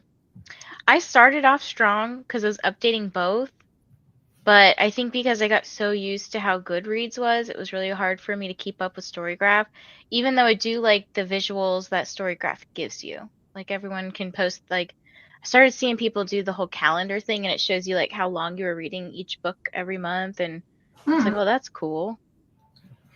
It is really nice. Although I will say I still use Goodreads for like looking up reviews because it's just there's a lot more people on there. I think if I just knew how to navigate Storygraph a little bit better, I probably would use it more. Because like I definitely want to support it more. But it's just hard keeping up with too. And my ever reading spreadsheet that I haven't been keeping up with either. What? I am so confused. It is beautysuppliers.org. That is very strange. I would maybe not order nuggets from there. But I mean, who knows? Yeah. It reminds me, I saw on Netflix yesterday, it was like something that I was scrolling through, and it was something about, I think his girlfriend turns into a chicken nugget or something. I don't know. It was like a some sort of Asian show. I don't know which culture it was from, or which country it was from, but it was like she went into this thing and turned into a chicken nugget, and the guy's sitting there holding a chicken nugget, and he's wondering like, am I eating people? And I was like, what is going on? This is weird. If I can't use the Teddy Hamilton interview, I will cry. I would cry too. I will cry for you. I know Katie will cry for you too. I mean, I'm sure he'd do it again because he's the chillest, but also his reaction to me knowing things would be lost. Aw, yeah. The like genuine conversation that you had. Good vibes, good vibes. Maybe not. Yeah, don't order from there. That calendar was so useful for me, or is useful for me. I was drawing it on my reading journal, and now I have to just print it and stick it on. That's pretty cool. Yeah, it's really aesthetically pleasing. Girlfriend turns into a chicken nugget. I'm sorry, what now? I'm gonna ask Swan, if I was a chicken nugget, would you still love me or would you eat me? If he doesn't say, well, you're a snack and I'd eat you, then he's doing it wrong. A snack, girl. I'm the whole meal. I'm trying to see what the show's called. Oh no, I don't want to log into. I think it's literally called Chicken Nugget. Yeah, it's on Netflix and it's called In This Comedy Mystery, the Korean comedy mystery, a father and his intern attempt to turn his daughter back into a human after she transforms into a chicken nugget. It's on Netflix. Yes. And I'm just like, I don't even know if it's good, but I'm so interested in watching this. It says this show is absurd and offbeat. Offbeat. That's funny. How long is it? 10 episodes it looks like. What? They're about 25 to 30 minutes each. What? Let me see. How do you come up with enough content for that? 32. The last episode's like 36 minutes. Yeah, so probably on average 30 minutes. Chicken. I don't know. I'm interested, okay? Oh my gosh, the Don't freaking judge me. the cover, whatever it is for it, is hilarious. The guy's like, okay.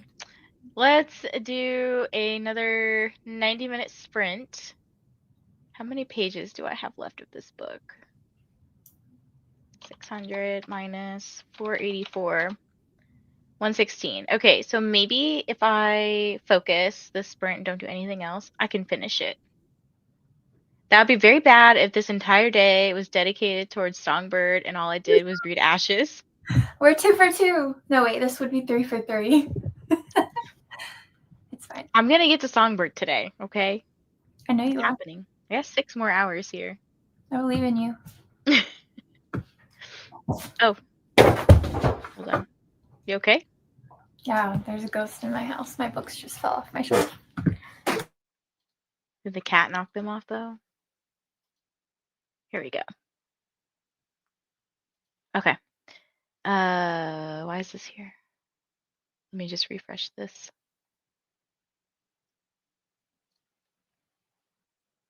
Okay. Happy sprinting!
Hello, hello. Welcome back, everybody.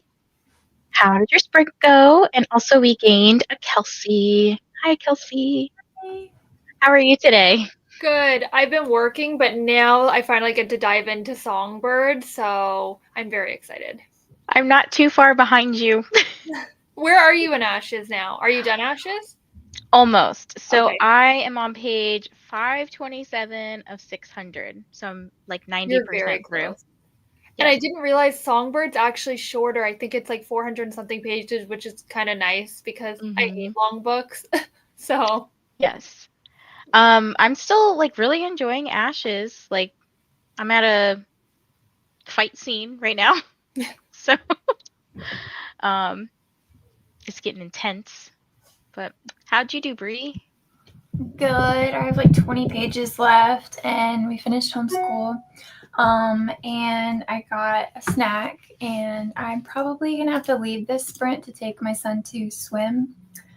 So if I'm home in time, I have to go to the grocery store after. If I'm home in time, I'll try to join again. But if not, this was really fun. And you're gonna finish your book today. I am. Wait, are you on Spark or Glow? Yeah, I only have 20 pages left in Glow. Oh, you're on Glow. No, I'm on Spark. Oh, I was like, I do not read that fast. I was like, wait, what did I miss? No, I'm still on Spark. So, Kelsea, are you finishing any other books currently, or you're just gonna stop and pick up Songbird right now? well, I'm reading multiple books. I'm still reading January's. I haven't even continued it since last Tuesday, and then I'm also reading Christmas as We Know It. Mm-hmm. So, but that's a quick read. I think I only have like 200 pages left. So, I don't know. I might switch between all three tonight. I'm not really sure.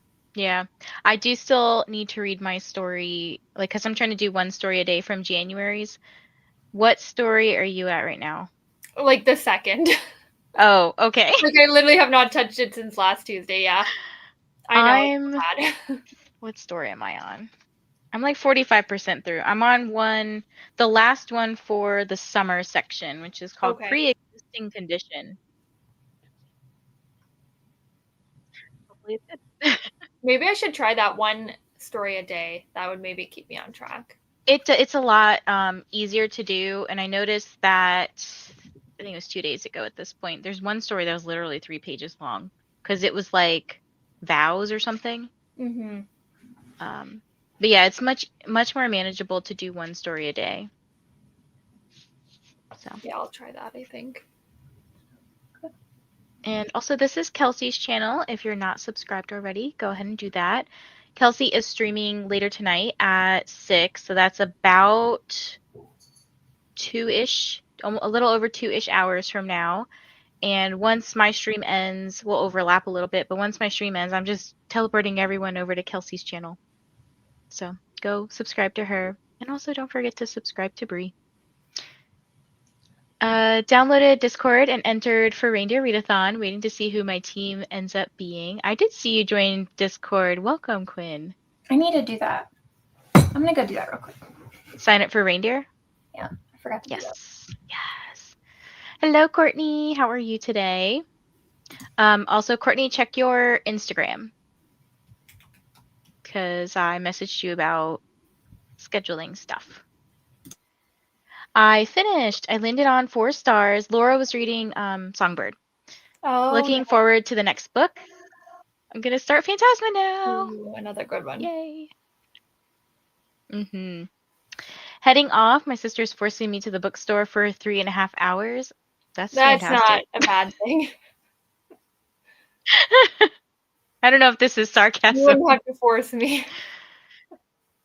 You know, you wouldn't have to force me either. I could Yeah. get lost in there for 3.5 hours. Hello, Laura. Hi, Courtney. Hope you're well.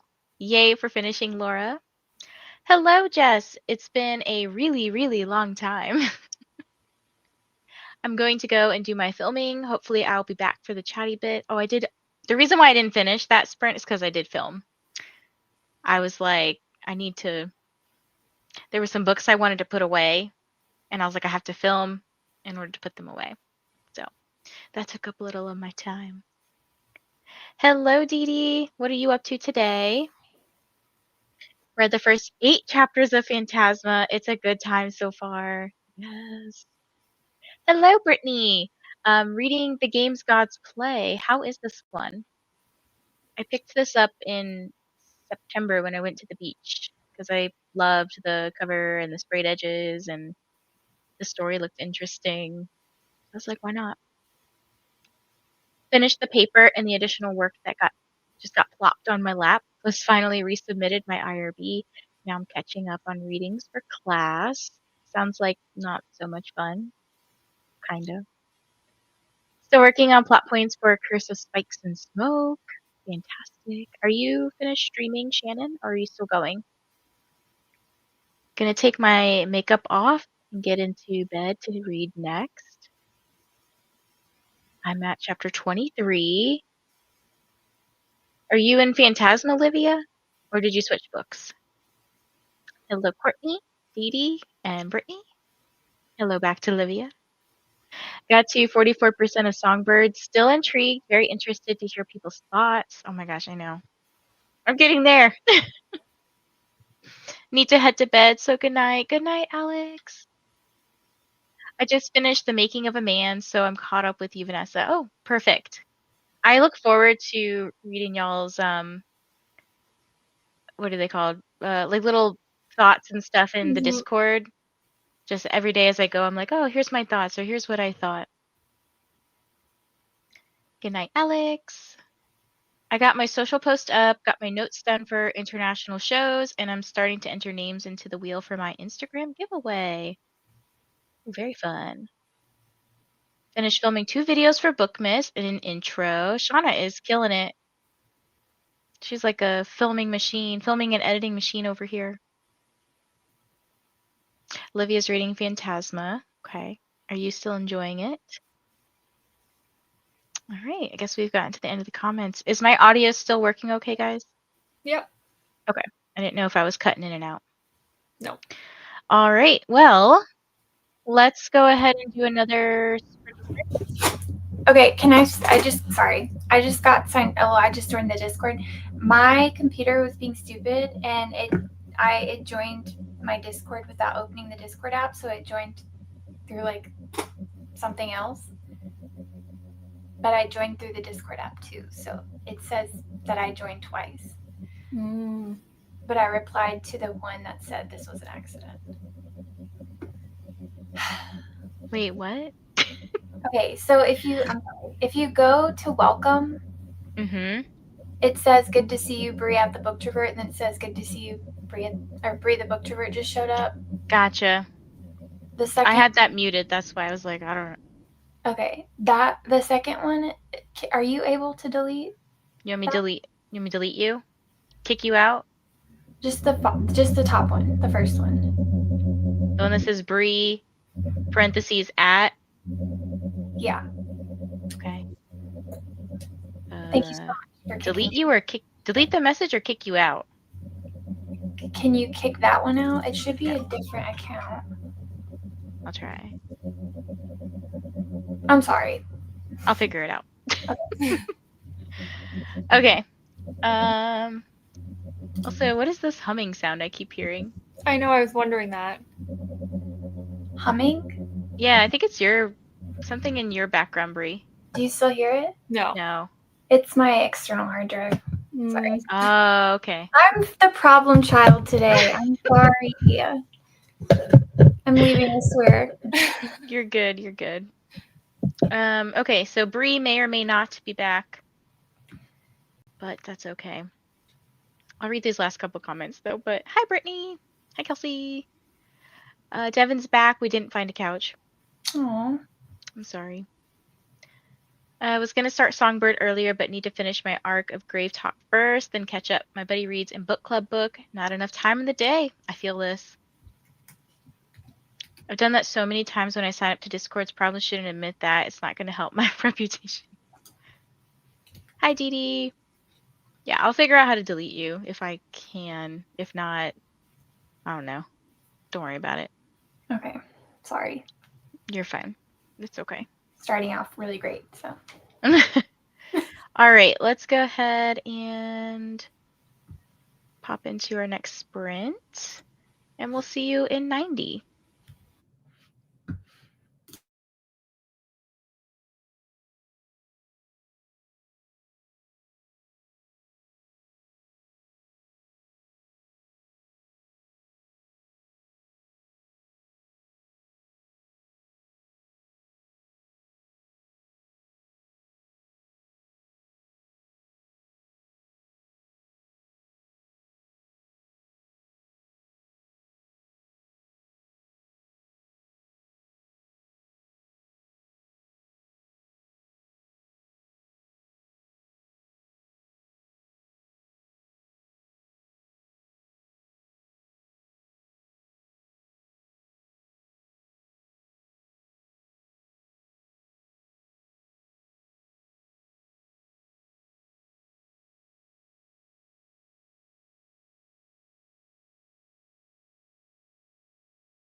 Hello. Welcome back, everybody.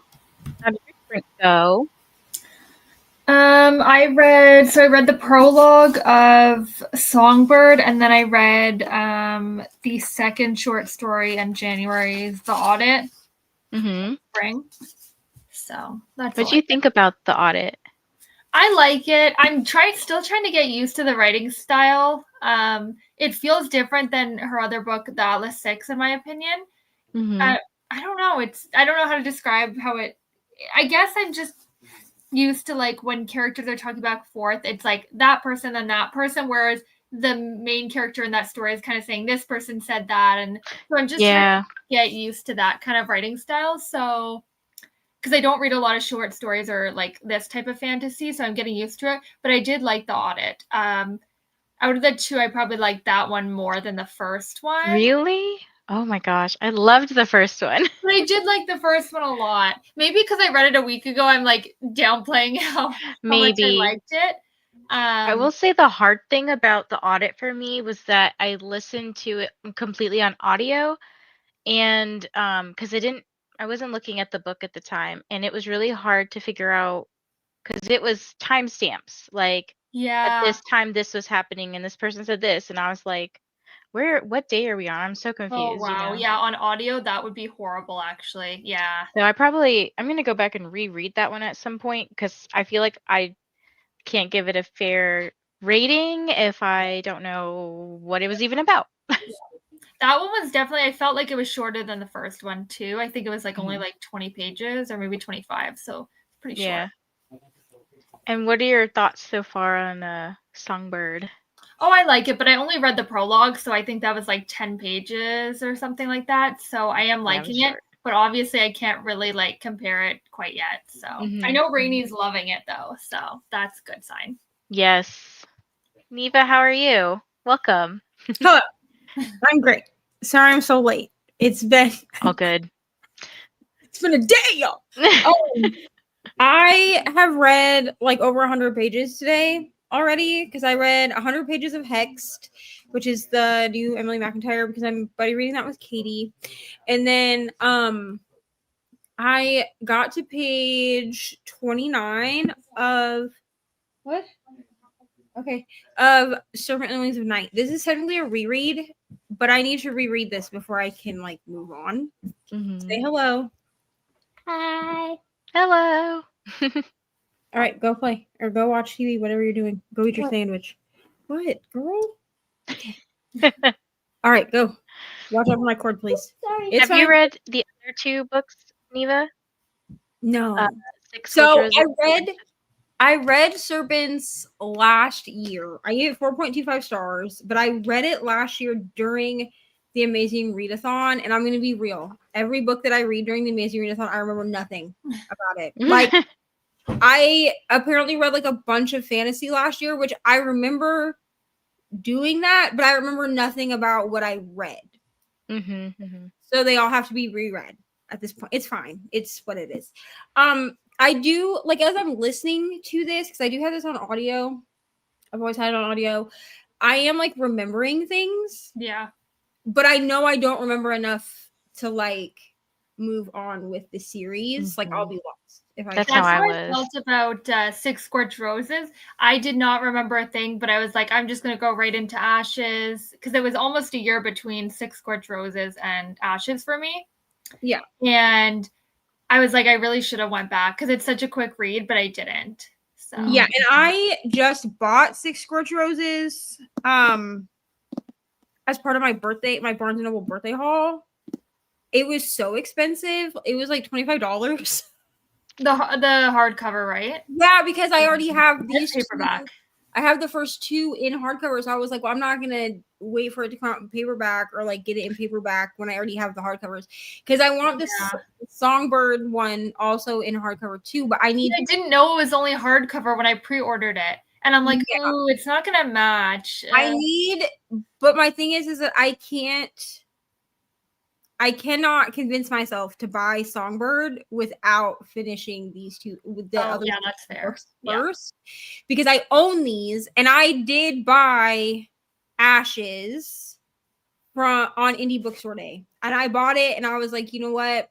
I also bought this on Indie Bookstore Day, but I already read it, so I was like, it's fine if I don't like this. If I decide that the series is not for me, it's fine. Like, I should be able to sell all 3 of the books relatively easily, but I can't like justify having more of this series on my shelf. Yeah.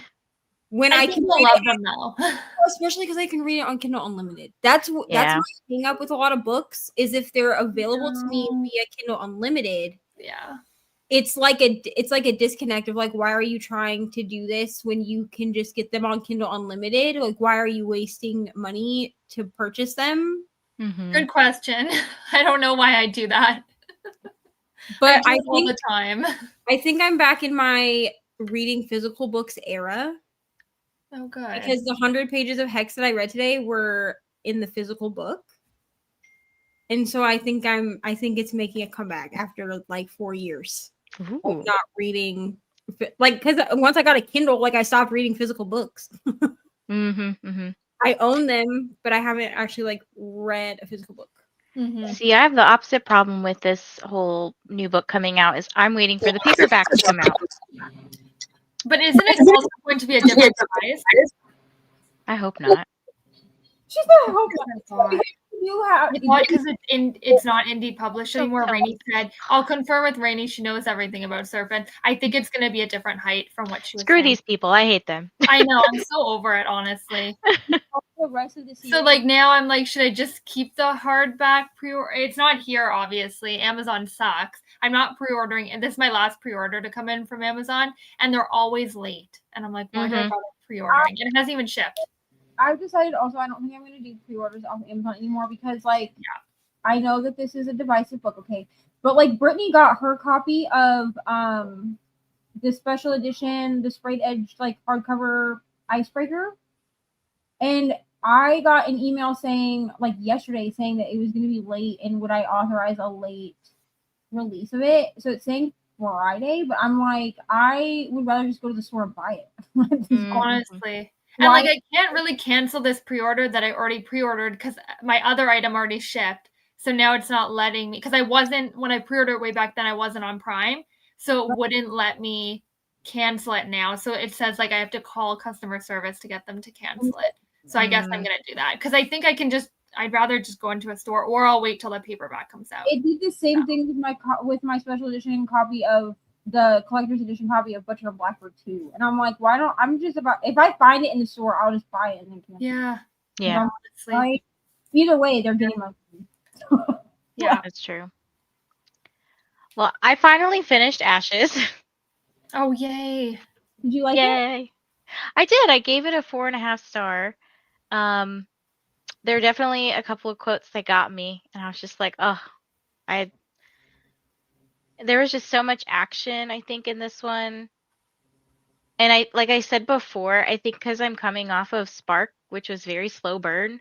Yeah. To now go into this book, I'm like, ooh, we have something going on, you know? Yeah.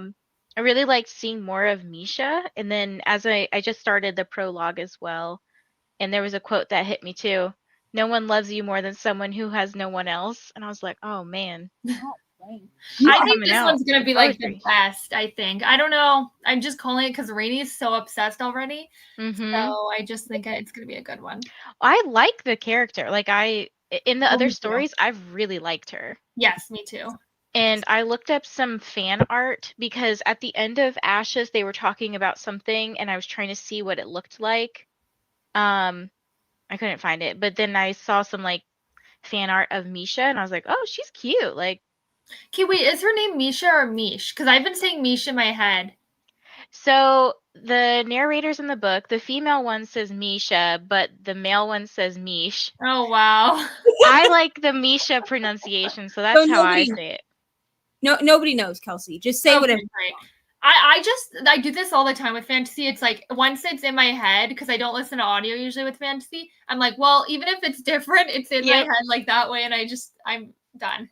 Yep. Speaking of like quotes, so I don't usually tab my physical books. Like usually what I do is I annotate on my Kindle first, and then I transfer my annotations. But because I was reading Hexed, Look at all of these tabs. Oh, That's wow. And that's just from what I read today. Nice. Wow. Are you liking it? I guess so. Yeah, here's the thing. I told Brittany this earlier. So my favorite book in the series so far has been Crossed. That's been my favorite one. Before that was Hooked. I didn't really like Scarred very much, and I need to read Wretched and Twisted still. But this might beat out Crossed. And Crossed is like, I gave it 6 stars. Ooh. Nice. And then like promptly went and bought it. Like I own Hooked and Crossed. And then I bought the Barnes and Noble edition of this one. I told my partner to buy that for me for Christmas. Listen, the parentification in this book, like the talk about it. I hate. Did she write about my life? Okay. like literally, I'm reading this book and I'm like, first of all, I can't believe she wrote this while in the middle of chemotherapy. That's first.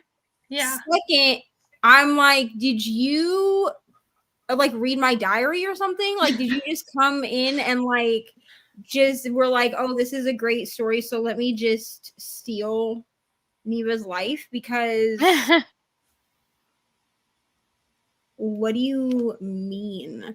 I will say, like, I guess check your trigger warnings. I always feel weird saying that because I don't check trigger warnings. I just go in and I'm like, whatever. So unless somebody specifically says to me like, hey, maybe don't read this because it has like X, Y, and Z in it. She does have all the triggers listed on her website. But it's good. It's chunky. It's like 530 something pages. That book looks so pretty. It does. So like the way it shimmers. It's so pretty because it's got because I had said that if I could find it at Barnes and Noble, which the Barnes and Noble we went to, their romance section was terrible. Like it was like, you know how when you have like an aisle, you have like 2 sides of an aisle. So it was only one side of an aisle. And like and there were only like 12 authors on the entire aisle because it was like Emily McIntyre, and then there was like Anna Huang and like a few other ones that have like full series, and then there were like random romances, but they had like the only dark romance they had was on like one little TikTok table. And so I got like the sprayed edges paperback of God of Malice. Well, like other than that, like they had no dark romance. Like their romance section was terrible, but they did have this, so I was like, I have to get it. Is that different than like the Target one, or are they the same? No, this is the Barnes and Noble exclusive. I don't know what I don't know if Target got an exclusive edition or not. Okay. Because like my Walmart has just like the regular covers, which I was like, because the Target one didn't look that shiny. No, but this is the Barnes and Noble one, like the Barnes and Noble exclusive edition, so it's like foiled. Okay. So like text is foiled, and then there's some like bubble detail that's foiled, and then the shell is foiled as well. And then it has, I don't know if this is in the rest of them, but it has like at the back it has character. I don't know if this is in the rest, but at the back it has like character profiles. Okay. For Vanessa and Enzo, which is kind of cool, but I don't know if that's like, I haven't flipped through the ebook, so I don't know if that's like exclusive to this edition of it or not. Gotcha. But yeah. Well, cross your fingers I get that for Christmas. I hope you do, because I actually think you would like it. I probably will. I've liked the other ones I've read by her. Okay, so Ross showed up, said hi. Hope everyone is having a good day, evening. I'm a bit behind on my Carissa Broadbent reading. I'm starting 6 Scorched Roses this evening. That is A-okay. Also, hello to Christina and Dee Dee. Hello, Ross. Bree had to dip out for a little bit to go to her son's swim practice or whatever it's called. Laura's out for the night. Good night, Laura. Sleep sweet. Hello, Paula. We have some hellos here. And I did put this up, but here's Neva's channel. Make sure you go hit the subscribe button over there. off. And then Kelsey's about to start Winterathon sprints at 6. So that's about 30 minutes from now. So I don't blame you if you have to dip out, Kelsey. I understand. We'll see. I will need to at like 5:50ish for sure, but we might be in a sprint already. We'll see. Gotcha. Hello, Neva. Have a beautiful evening, Bree. We gained some friends. Hello, Kelsey and Neva. Finished editing my October wrap-up and uploaded that. Now editing a Bookmas video and have almost finished that. Send some of that motivation my way. That's what I'm saying, man. I moved my books today, so they're over here in these tubs because I don't have any bookshelves right now. We're not going to talk about it. But they had been over there, and I moved them, and then I texted Ryan and was like, oh, I moved my books, and he was like, I told you not to lift those. I was like, I didn't lift them, I pushed them, but also all the energy is gone. All the motivation I had today is over. I feel that. Hello to Neva and Paula. Finished some forecasting for budget, read another 30 pages, and now need to figure out dinner. Ate a very late lunch, got to 53% of Songbird. Wow. 65% of Phantasma. Getting supper started so the boys can go off to D&D soon. Don't remember much from the last 90 minutes. I worked on my planner and started on my 2025 anticipated reads. Hello to Ari. So many good. Sorry to interrupt. There's so many good 2025 releases. It's bad. It's crazy. And I'm not a person who really. I'm gonna be real. I don't tend to read like the year that it is. Yeah. Like, I tend to be catching up on the prior year because I don't pay. Maybe this is bad because I'm a booktuber or whatever. But like I don't pay super close attention to that year's releases because it overwhelms me. Yeah. See, I have just because Brittany and I try to do new releases for the book club. So now I'm like, since last year, I've been paying like a lot of attention to the new releases. I used to not. And for me, it overwhelms me. That's fair. But with the state of the United States right now, everybody's sharing like BIPOC authors that are releasing books in 2025. And so it's made me have to keep track of things. And I'm like, there are so many good books coming out in 2025. I might actually have to read books as they come out. Yeah. Yeah, I'm the same as you, Neva. I feel like when I looked at the Goodreads Choice Awards or whatever, obviously there's problems. It's a popularity contest. But I looked at all the books and I was like, yeah, I've read like 3 of these romance books, but I've read like 13 of them from last year. Well, and that's right. Yeah. And that's the thing is like because I'm making content around Goodreads. And so I gave my 20 anticipated and I had to cross-reference things to make sure that they had actually been. I mean, I accidentally put 2 YA romances on my list for adult romance. It's fine. But I had to cross-reference to make sure that things were published in 2024 or at the very end of 2023 because I couldn't remember what had come out when. Yeah, like Divine Rivals was one. I was like, wait, I read that last year. And then when I actually looked at like the ranking for adult romance, I was like, I've read 3 of these. Same. I think I've only read 3 off the romance. And I was like, I mean, I own a couple of the other ones that are on there, but like I haven't read them. Look, if anything, Kelsey, you and Brittany's book club is going to help me stay on track with new releases because I'm trying to keep up with y'all's books too. Yeah, we have like all new releases. Well, next year, except one. I think we're doing like a backlist of one, but everything else so far is new releases. So. Do you have them all planned out already? We have till June. Okay. Yeah. Is it a secret or you share? I'm not going to share on live, but I could message you and let you know so that you can plan ahead. Yeah. Yeah. I love that because then when I'm making TBRs, I put them on, I have like a little paper planner and I just put the book there. So I know like you need to maybe check out the book from the library. So it's in time. Just like with the December book, I was like, when my hold just came in, they'll keep it for 10 days. And then I have 21 days after I pick it up. So like, I know. When should I go get it? I know. And I'm going to pop the January in the Discord anyway, because we're kind of getting close to the end of the month. But I'll message you with the other ones just so you can Cool. Yeah. I appreciate that. Yeah, message me too, because I need to plan my life. Okay. I will do that.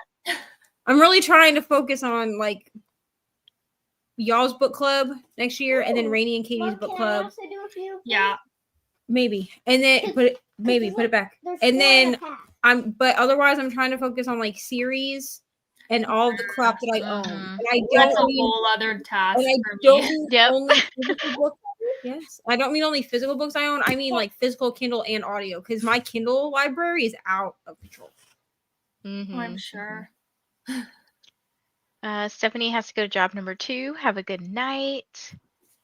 Desert Sky Cacti, hello. Joining for the first time ever. Is everyone reading the same book? First of all, let me know if you want us to call you Desert Sky Cacti or something else. And also, no, we're all, I think, reading different books. Well, some of the same kind of same series. Yeah. So, Kelsey and I have just started reading the book that is this whole sprint is themed around. Neva's reading the first book of this series. I just finished the second book of this series. And then some people in the comments are also reading different ones. I think somebody was reading Six Scorched Roses. But also we all have a bajillion books we're also reading too. Like Kelsey and I are also reading her book clubs. Yes, this. And then I'm reading Christmas as We Know It. Neva's reading Hex with another friend. Yeah. So lots of stuff going on. And then here we go. How do we join the book club with you and Brittany? Kelsey? I can drop the link. I don't know if I'm Let me say hi and I'll just make you one. It's easier to do. Are you guys still gonna do all of it on Discord next year, Kels? Well, no, we're still doing like we start on sprints. Well, yeah, but like the discussions and stuff. Oh yeah, same idea. Yeah, I feel like a lot of times, unless it's a really controversial book, it's a lot more fun to just discuss it in Discord. Oh yeah, and everyone's going like different different speeds and stuff like that. So. Or Grandpa, because I want to call Grandpa. We'll call him in a couple hours. Oh wait, I dropped the link there. Oh, here's the Discord, Beth. So that if you just click it, you'll be in Brittany and Kelsey's book club, and then you can kind of see their channels and stuff that they have, like the current book club, last month's, and then next month's, as well as other, like general chat, share your socials, all that stuff. Christina's saying hi to Ari. Hi, Christina. Here. LB says, hey, on page 217 of Ashes, trying to get through so I can move on to Songbird. Sending you all the positive vibes and motivation. Yeah, that one was a long one. Ashes was like, what, 650? Yes.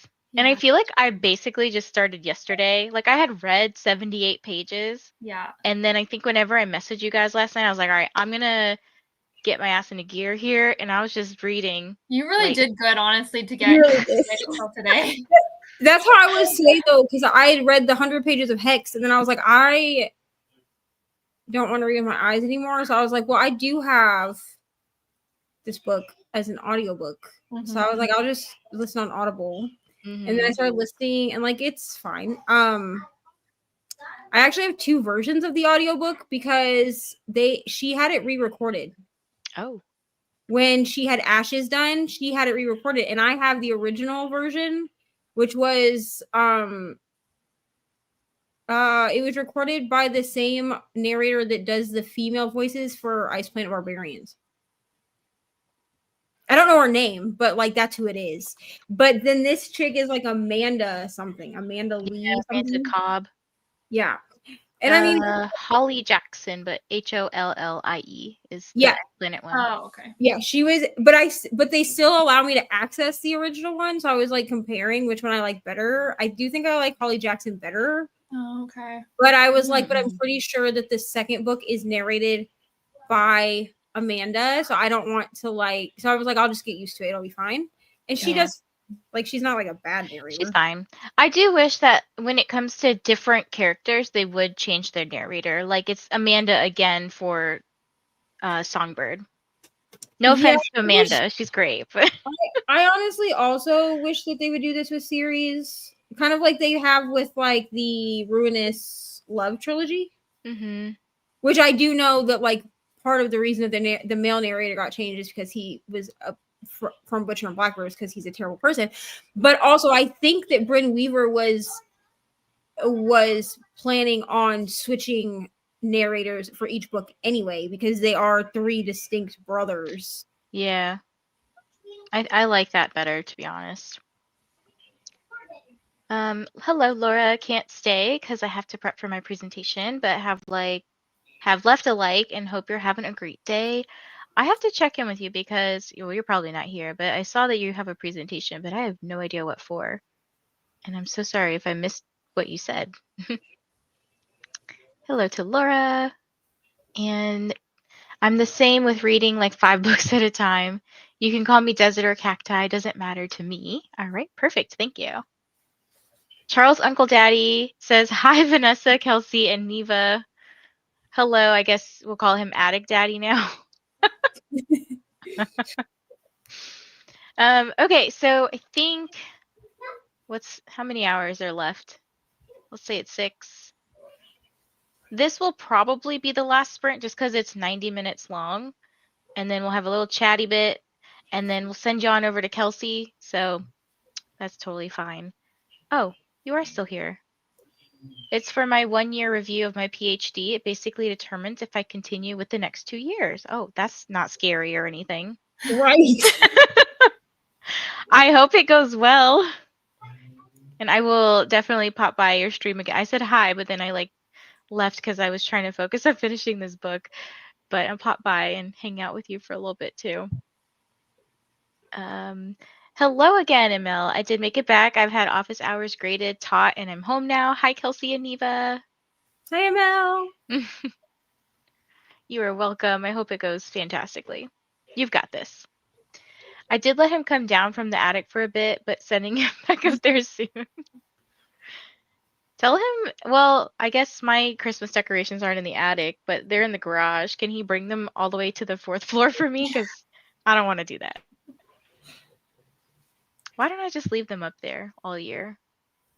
That's probably a better idea. Yeah, you should have probably. I would not want to drag. I haven't put up my Christmas tree yet. I need to do that. I feel like I'm late. Everyone has theirs up now that I'm seeing.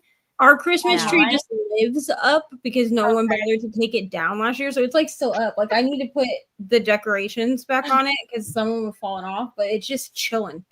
Okay. Mine's not up, Kelsey. It's just Christmas. And that makes me feel better. I see everyone has theirs up on Instagram and TikTok, and I'm like, I have not even put mine up. No, I'm gonna be honest. If I lived in my own place, the Christmas tree would not go up until after Thanksgiving. Yeah, I'm not allowed to put ours up until the day after Thanksgiving, and then it has to be down by the first weekend of January. Thanksgiving here is October 10th-ish. So for us, it's we can kind of decorate after that, but I usually wait till at least mid-November because for me, the reason that I have this rule for myself is because my birthday is in November. Yeah. I'm not trying to look at a Christmas tree before my birthday. Thank you so much, but no. But honestly, I've also thought about because I have this grandiose idea that when Ryan and I have our own place, that we will decorate for that I'll decorate for all of the holidays and the seasons. And I've seen people do where they have the tree, it stays up and they just decorate it around. I've seen people do that. That's cool. And I've thought about doing that because then I can have a fall tree, a spring tree. I feel it's so much work for me though. I don't know. And then I don't have to take the tree down because I feel that's the part of it that I dread. Easier. Is taking it down and then putting it back up when all I could just leave it up and then just change the decorations. Legit props to the people who go all out decorating their whole inside and outside of their house for every holiday. Because 1, I don't have the storage space for that, and 2, I don't have the energy for that. Yeah.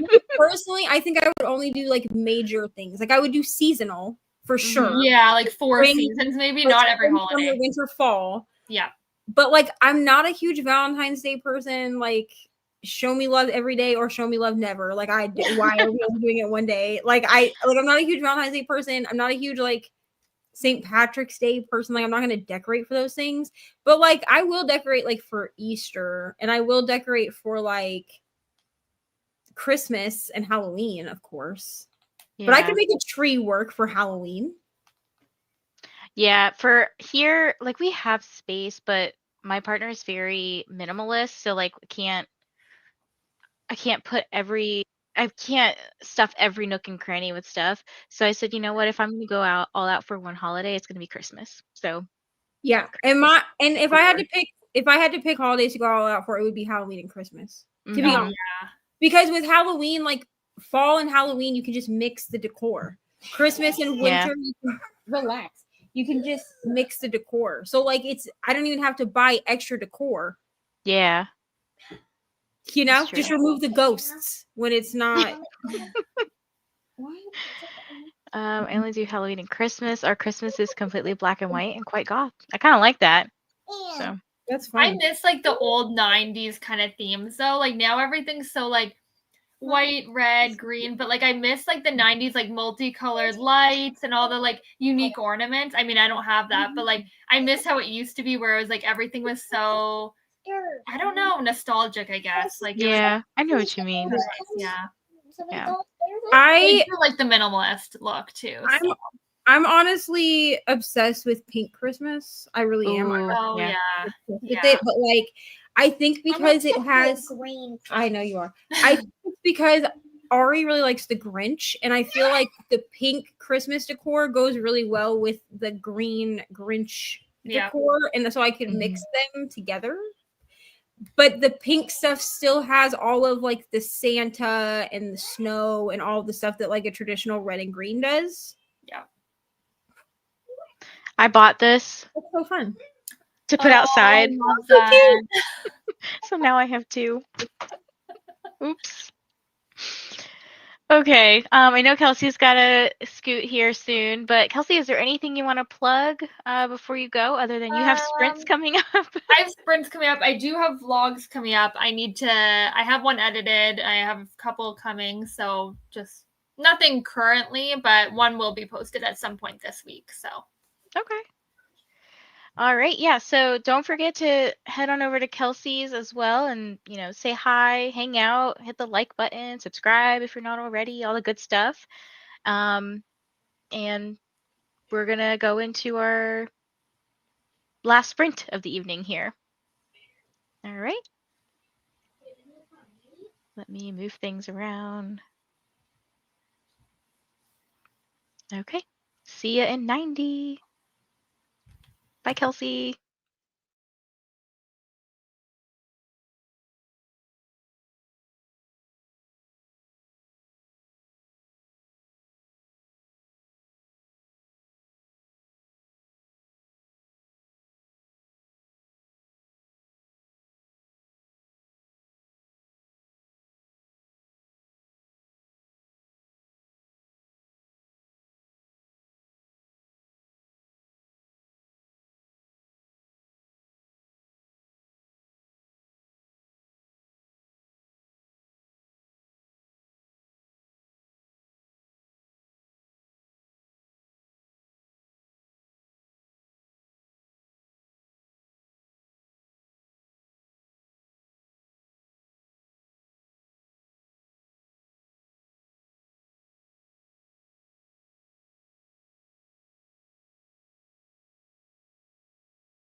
Hello, hello. Welcome back, everybody. How did this final sprint go for you all? I got to page 37 of Songbird, so a whole 6% of this book. I really am behind. Very behind on the sprint game here. With this whole day was supposed to be dedicated to Songbird, but you know, it is me. I'm a procrastinator for sure. Let's see. Neva will be here in a minute, so no worries. But let me see what you guys got up to. Let's see. I think this was at the last chatty bit. Shauna said finished editing another video, so I'm going to take a reading break, as I haven't read in days. Oh my goodness. I'm excited to see all this content that's coming out. Lexi says hi, popping in for this last one. Going to be doing some editing for Thursday's video. And Laura, thank you for sending everyone my way once you finished your stream. I hope that your presentation goes amazingly, and I can't wait to hear how it goes. I'll probably be on I'll be on your stream tomorrow. I purposefully scheduled my tomorrow sprint so that they end when yours start, so I can get some work done during your sprints. Hi, Alyssa, it's me again. I just wanted to say hi. Not feeling the best mentally, but better than yesterday. That is good to hear. Right now, I'm catching up on some YouTube and diamond painting. That is amazing. I don't know if I asked you, but what is the diamond painting that you're doing? I may have asked, but I may have forgotten. Hello, Neva. Hello. What'd you get up to that sprint? Here you go. Hi, I'm gonna go pee now. Okay, thank you for announcing that to the internet. Jesus. Anyway, I made it to part 2 of this book. I'm not really sure exactly where I am. I'm somewhere in chapter 5, I think. Hold on. I think I'm somewhere in chapter 5. Of Serpent, right? I'm somewhere in chapter 6, actually. So do you in Serpent or Hex? In Serpent. Okay. In Hex, I'm like 210-ish pages in. I'm like 40% in. I'm on like chapter 20, I think. But I'm somewhere in chapter 6. This is a really short chapter, so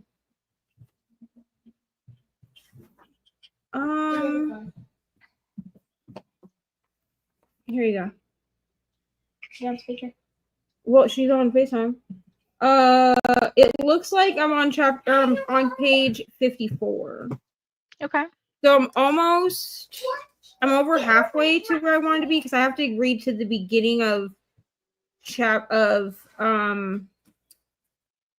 part 3, which is not quite 100 pages. It's like 99 pages, but I'm counting it as 100 just because chapter 3 is like the best place to break, because if I hit 100, then I'm at the interlude.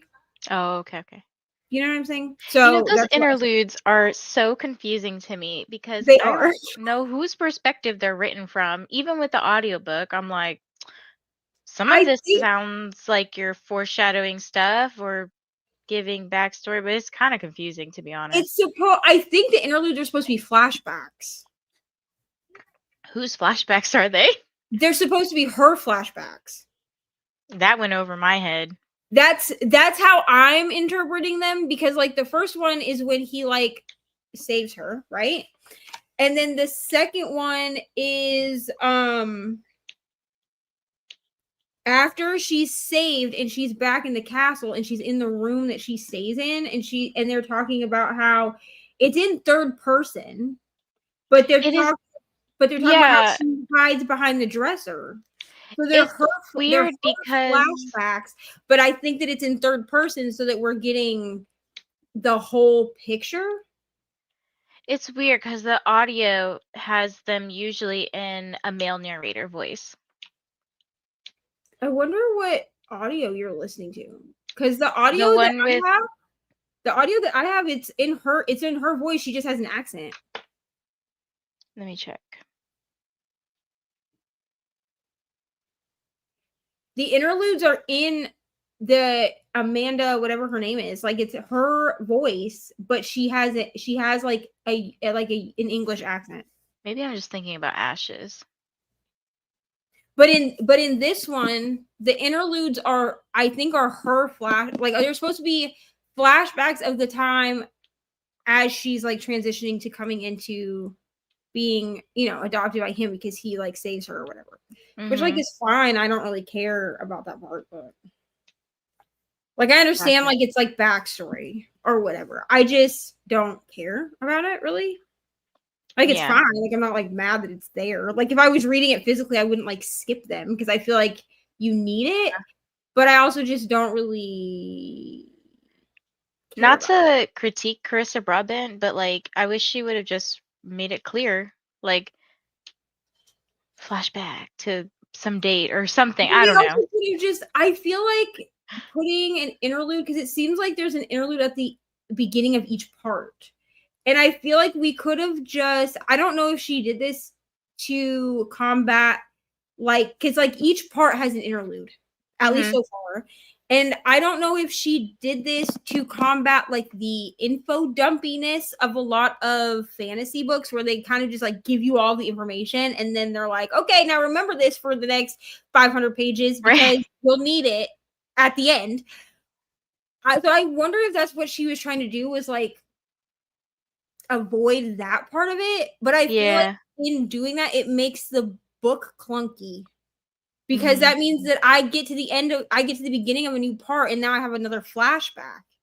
Yeah. And I wasn't thinking about this whole time because all I'm doing is following this girl in these trials or whatever. This like exactly. And so like I'm not thinking about when she was 3 years old. I don't care. Right. Yeah, and I'm just thinking now as I'm in Songbird, I'm pretty sure the interlude was in her, because they keep going with these interludes. Oh, wait a minute. We have a different map. But I mean, truthfully, I think that the book itself is good. I think this is supposed to be the map for this book. What the hell? Okay. It's like it's so weird because like this is what the map looks like in the first one. Yeah. So this might have to do more with gods and demons and stuff or something, because it has at the top the mortal world, and then it's like layers. So it has body, breath, psyche, secret, soul, and then the underworld. Okay. Yeah, and I plan on picking this book up tomorrow with my eyes, like picking it up in the morning, because I've decided that I'm going to start reading like while Ari's at school. If I don't have to film anything, I'm going to just read physically while she's at school and then switch to audio after she comes home if I need to finish pages or whatever. I'm going to try to read another 100 pages of this tomorrow because I haven't really found anything. Like I do have an annotation guide like in the beginning of my book. Like I did grab tabs and like I know what these will be. I need to write on them, but I know what they'll be. I haven't really heard anything so far that I care to annotate. Like I'm only 54 pages in and I haven't really heard anything that I really want to annotate. And I'm like, oh my God, I need to annotate that, you know? Yeah. But I also feel like we're still world building. And I don't really, I'm gonna be real, I tab for quotes, dude. Like I don't tab for like world building. Like I'm not like, I don't do that either. I'm not a super sophisticated annotator who's like, I got a tab for world building and a tab for cute moments and a tab for each character and a tab for flashback scenes. Like I don't do all that. Okay. No. Like I like literally Hex has 3 tabs. Okay. It has a light purple tab for Vanessa's POV. So like anytime that there's something that she specifically says, that it gets tabbed in the light purple. In dark purple, it's for Enzo's POV, so anything he specifically says. And then I have a light blue that's for deep conversation / banter, because the banter is bantering in Hex. Like, but like that's my sophisticated tabbing system. Like I just tab for cute things that are like for things that I want to remember that were said. Yeah, so for Ashes, I literally had 2 tabs. And I didn't even care what color they were, but I don't know if you can even see that. It's 2 tabs for the 2 quotes that I really liked in here. One of them being, let me read this to you. I think I might have read one earlier. Okay, this was Rain this isn't really spoilery, but he was saying, like, go somewhere, basically, is what he was trying to tell her. I tell you to go become something fucking incredible, Araya, but you already are, and this place doesn't deserve you. It never has, and I sure as fuck don't. I was like, oh, I love that. And then the other one, obviously, you know they fall in love. Okay, so it's not a spoiler. But she's like, I don't know if they're in the middle of doing it or something, but she's basically saying his name.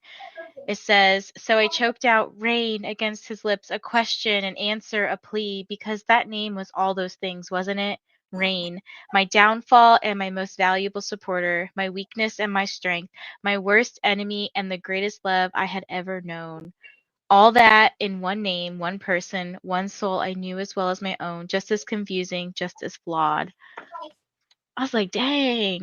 Okay, here's the thing. I want to know what Rainy's tab system for Serpents is, because she's been posting every time she finishes the books, because she did a reread of Serpents and a reread of Six Scorched Roses, and then she read Ashes, right? And she posted in her stories like all of these tabs, and I was like, what are you tabbing? Because honestly, sometimes I have a book that only has like Throne of Glass only has, I think, 2 tabs in it. And it's literally just because those were the two things. There were 2 things that were said by Sam that really kicked me in the feels. But then there's like books like Hex where I read 100 pages and I've got like 25 tabs. Well, I did that with I know not everybody loves the book, but what is it? The third I think it's Powerless by Elsie Silver, the third book in Chestnut Springs. I ate that up, and I was tabbing everything I loved, every single quote, every cutesy moment. But that was it could have also just been dependent on mood, you know? Yeah, I don't know what Rainy was tabbing in this book. Like, I'm sure that as we go further, there will be like quotes or something that I want to tab. But like, I don't know what Rainy was tabbing in this book. Maybe we'll find out. Maybe she's got a video. I haven't really heard anything in this book yet that I want to tab. And I will say that, like, while listening to Hex, I was also grabbing, because I did listen to part of the audiobook yesterday. It was fine. I just didn't read I didn't read Enzo with an Italian accent. And so listening to, it makes sense that he would have one. But when I think of an Italian accent, I think of like Jersey Shore, which I know is oh gosh, that's not like the vibe, okay? But for some reason, like, so I was reading her in my head, Vanessa in my head, because it takes place in North Carolina. So I was reading Vanessa in my head with a Southern accent. I was not reading Enzo in my head with an Italian, like, mob accent. Like, I wasn't reading that. And so when the narration started, I was like, what is going on? But there were even things, like, while I was listening yesterday, that I was grabbing my Kindle and like highlighting. So I didn't have to try to like find the page in the book. But then like today, I was having the time of my life. I was just like reading and like tabbing and doing the thing. So I hope that this book gives me something to tab. Because currently I have nothing to tab. Yeah. I just feel like it's a lot of world building right now. Yeah, that's true. And I think where was it? Dee Dee said Misha is banished, I think, to the underworld, so that might account for the levels. And now that I'm looking at the table of contents, you couldn't see that, but it says like prologue, and then it has those levels I just listed, like life, body, breath, blah blah blah. But there are some interludes. Glossary. Let me see this glossary. What are you doing? Can you help me? The glossary is just. Okay, will you make me another one? Mom, I want. Who the characters are. You want triangles. Okay, will you take my plate and make me another one? Oh, jeez. Why do you have to blow that in my face? Sorry. Hello to Nori. And I think, Nori, if I'm not mistaken, I see you on Study with Laura's channel. But welcome. Hello, Nicole. I thought you were reading Spark of the Everflame when you popped over to my live stream.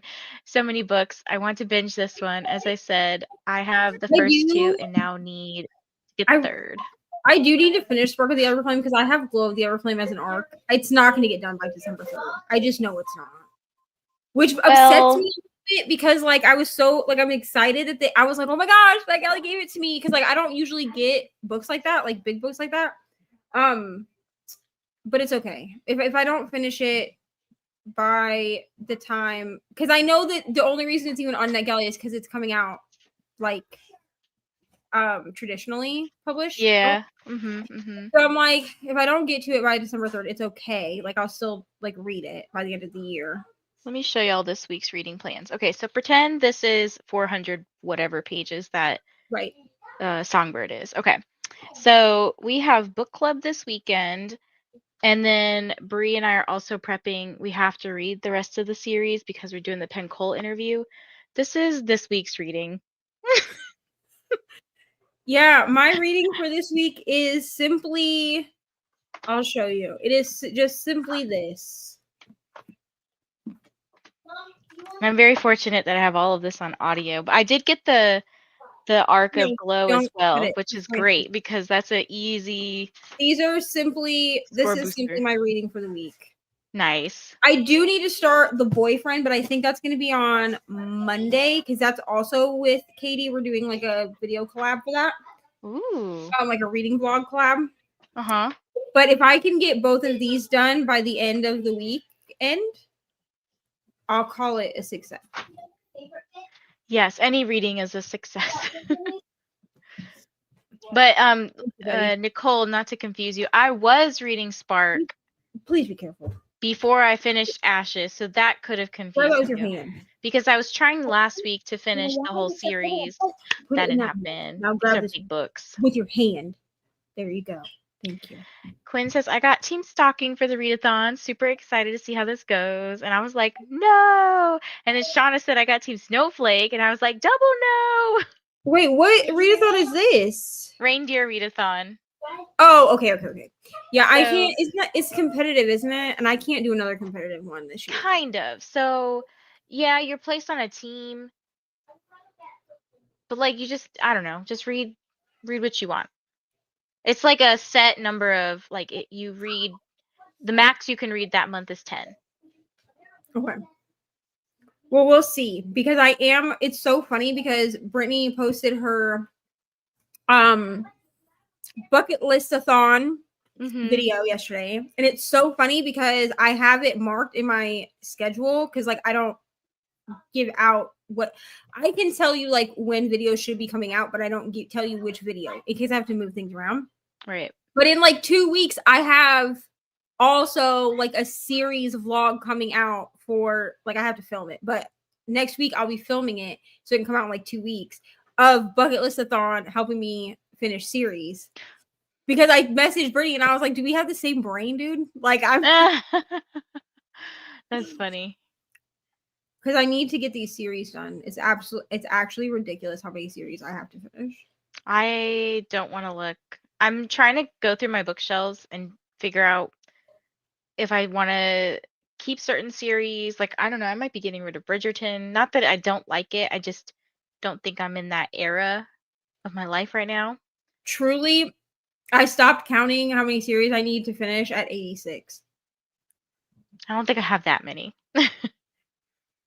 I think I have under 20. I do not. It's so many. Between but I like don't know, I could count and be wrong. It's so many. Competition. Just left work. Hello. It's late for you. Wow. Hope work was okay. I read the first 2 novellas in Under the Mistletoe series and organized my diamonds into pots. I do want to get this. I still have like 3 from the Valentine's one on my KU. I finished the Valentine's Day or the Valentine's one. I liked all of them except the Sally Thorne one. I give the Sally Thorne one like 2 stars. It was. I haven't read that one. It's like about a boat or something, right?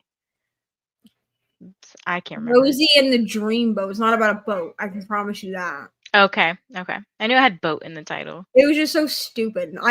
It was so dumb. Anyway, but then I read like I'm not really a historical fiction girly, but I did read the historical fiction collection too.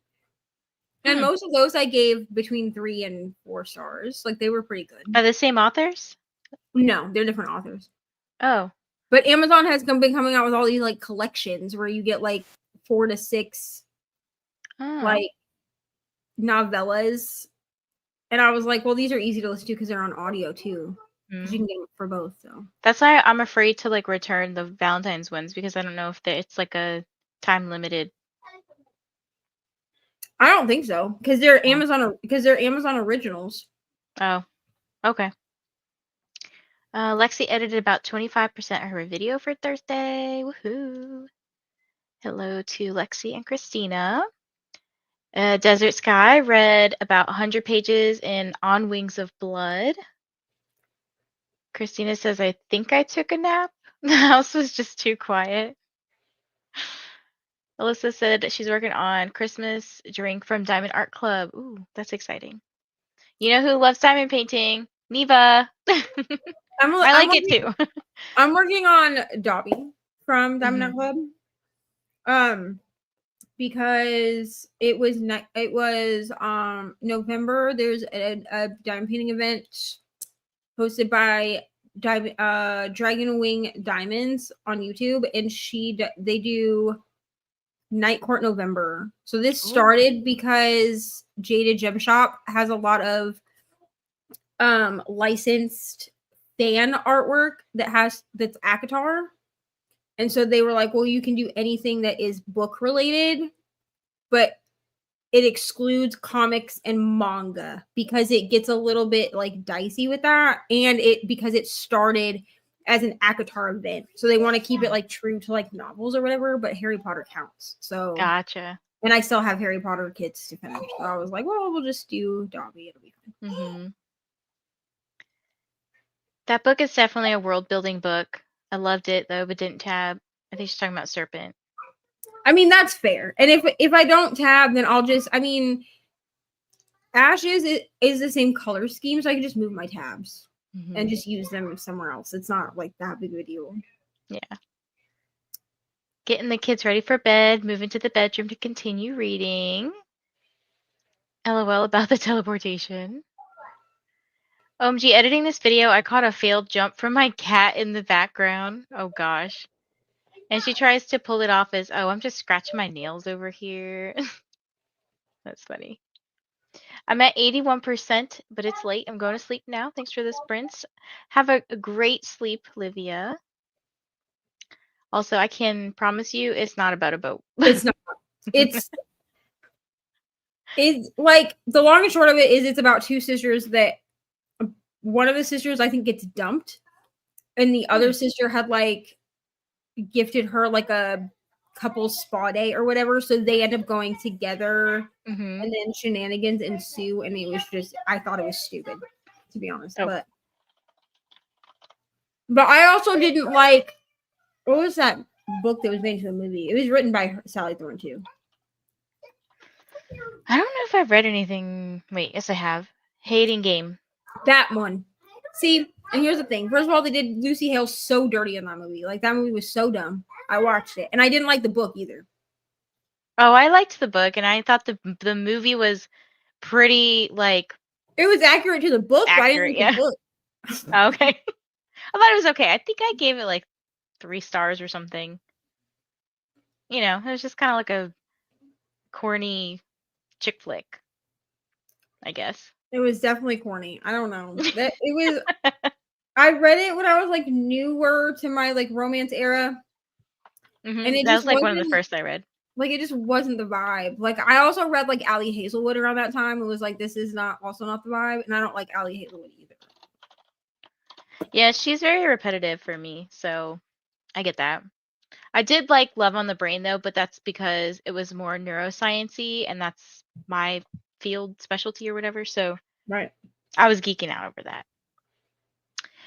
Here's the Reindeer Readathon announcement for anyone who wants to watch it. This is the one by Eric. Mine is coming out at midnight, so you'll be able to see what I'm going to be reading next month. Unless you've already gotten to see it because you're a channel member. And then tomorrow I'll be back here at 8 o'clock in the morning again to do some Winterathon sprints. And Kelsea is doing sprints right now for Winterathon. So like I said, we're automatically just going to teleport over to her channel.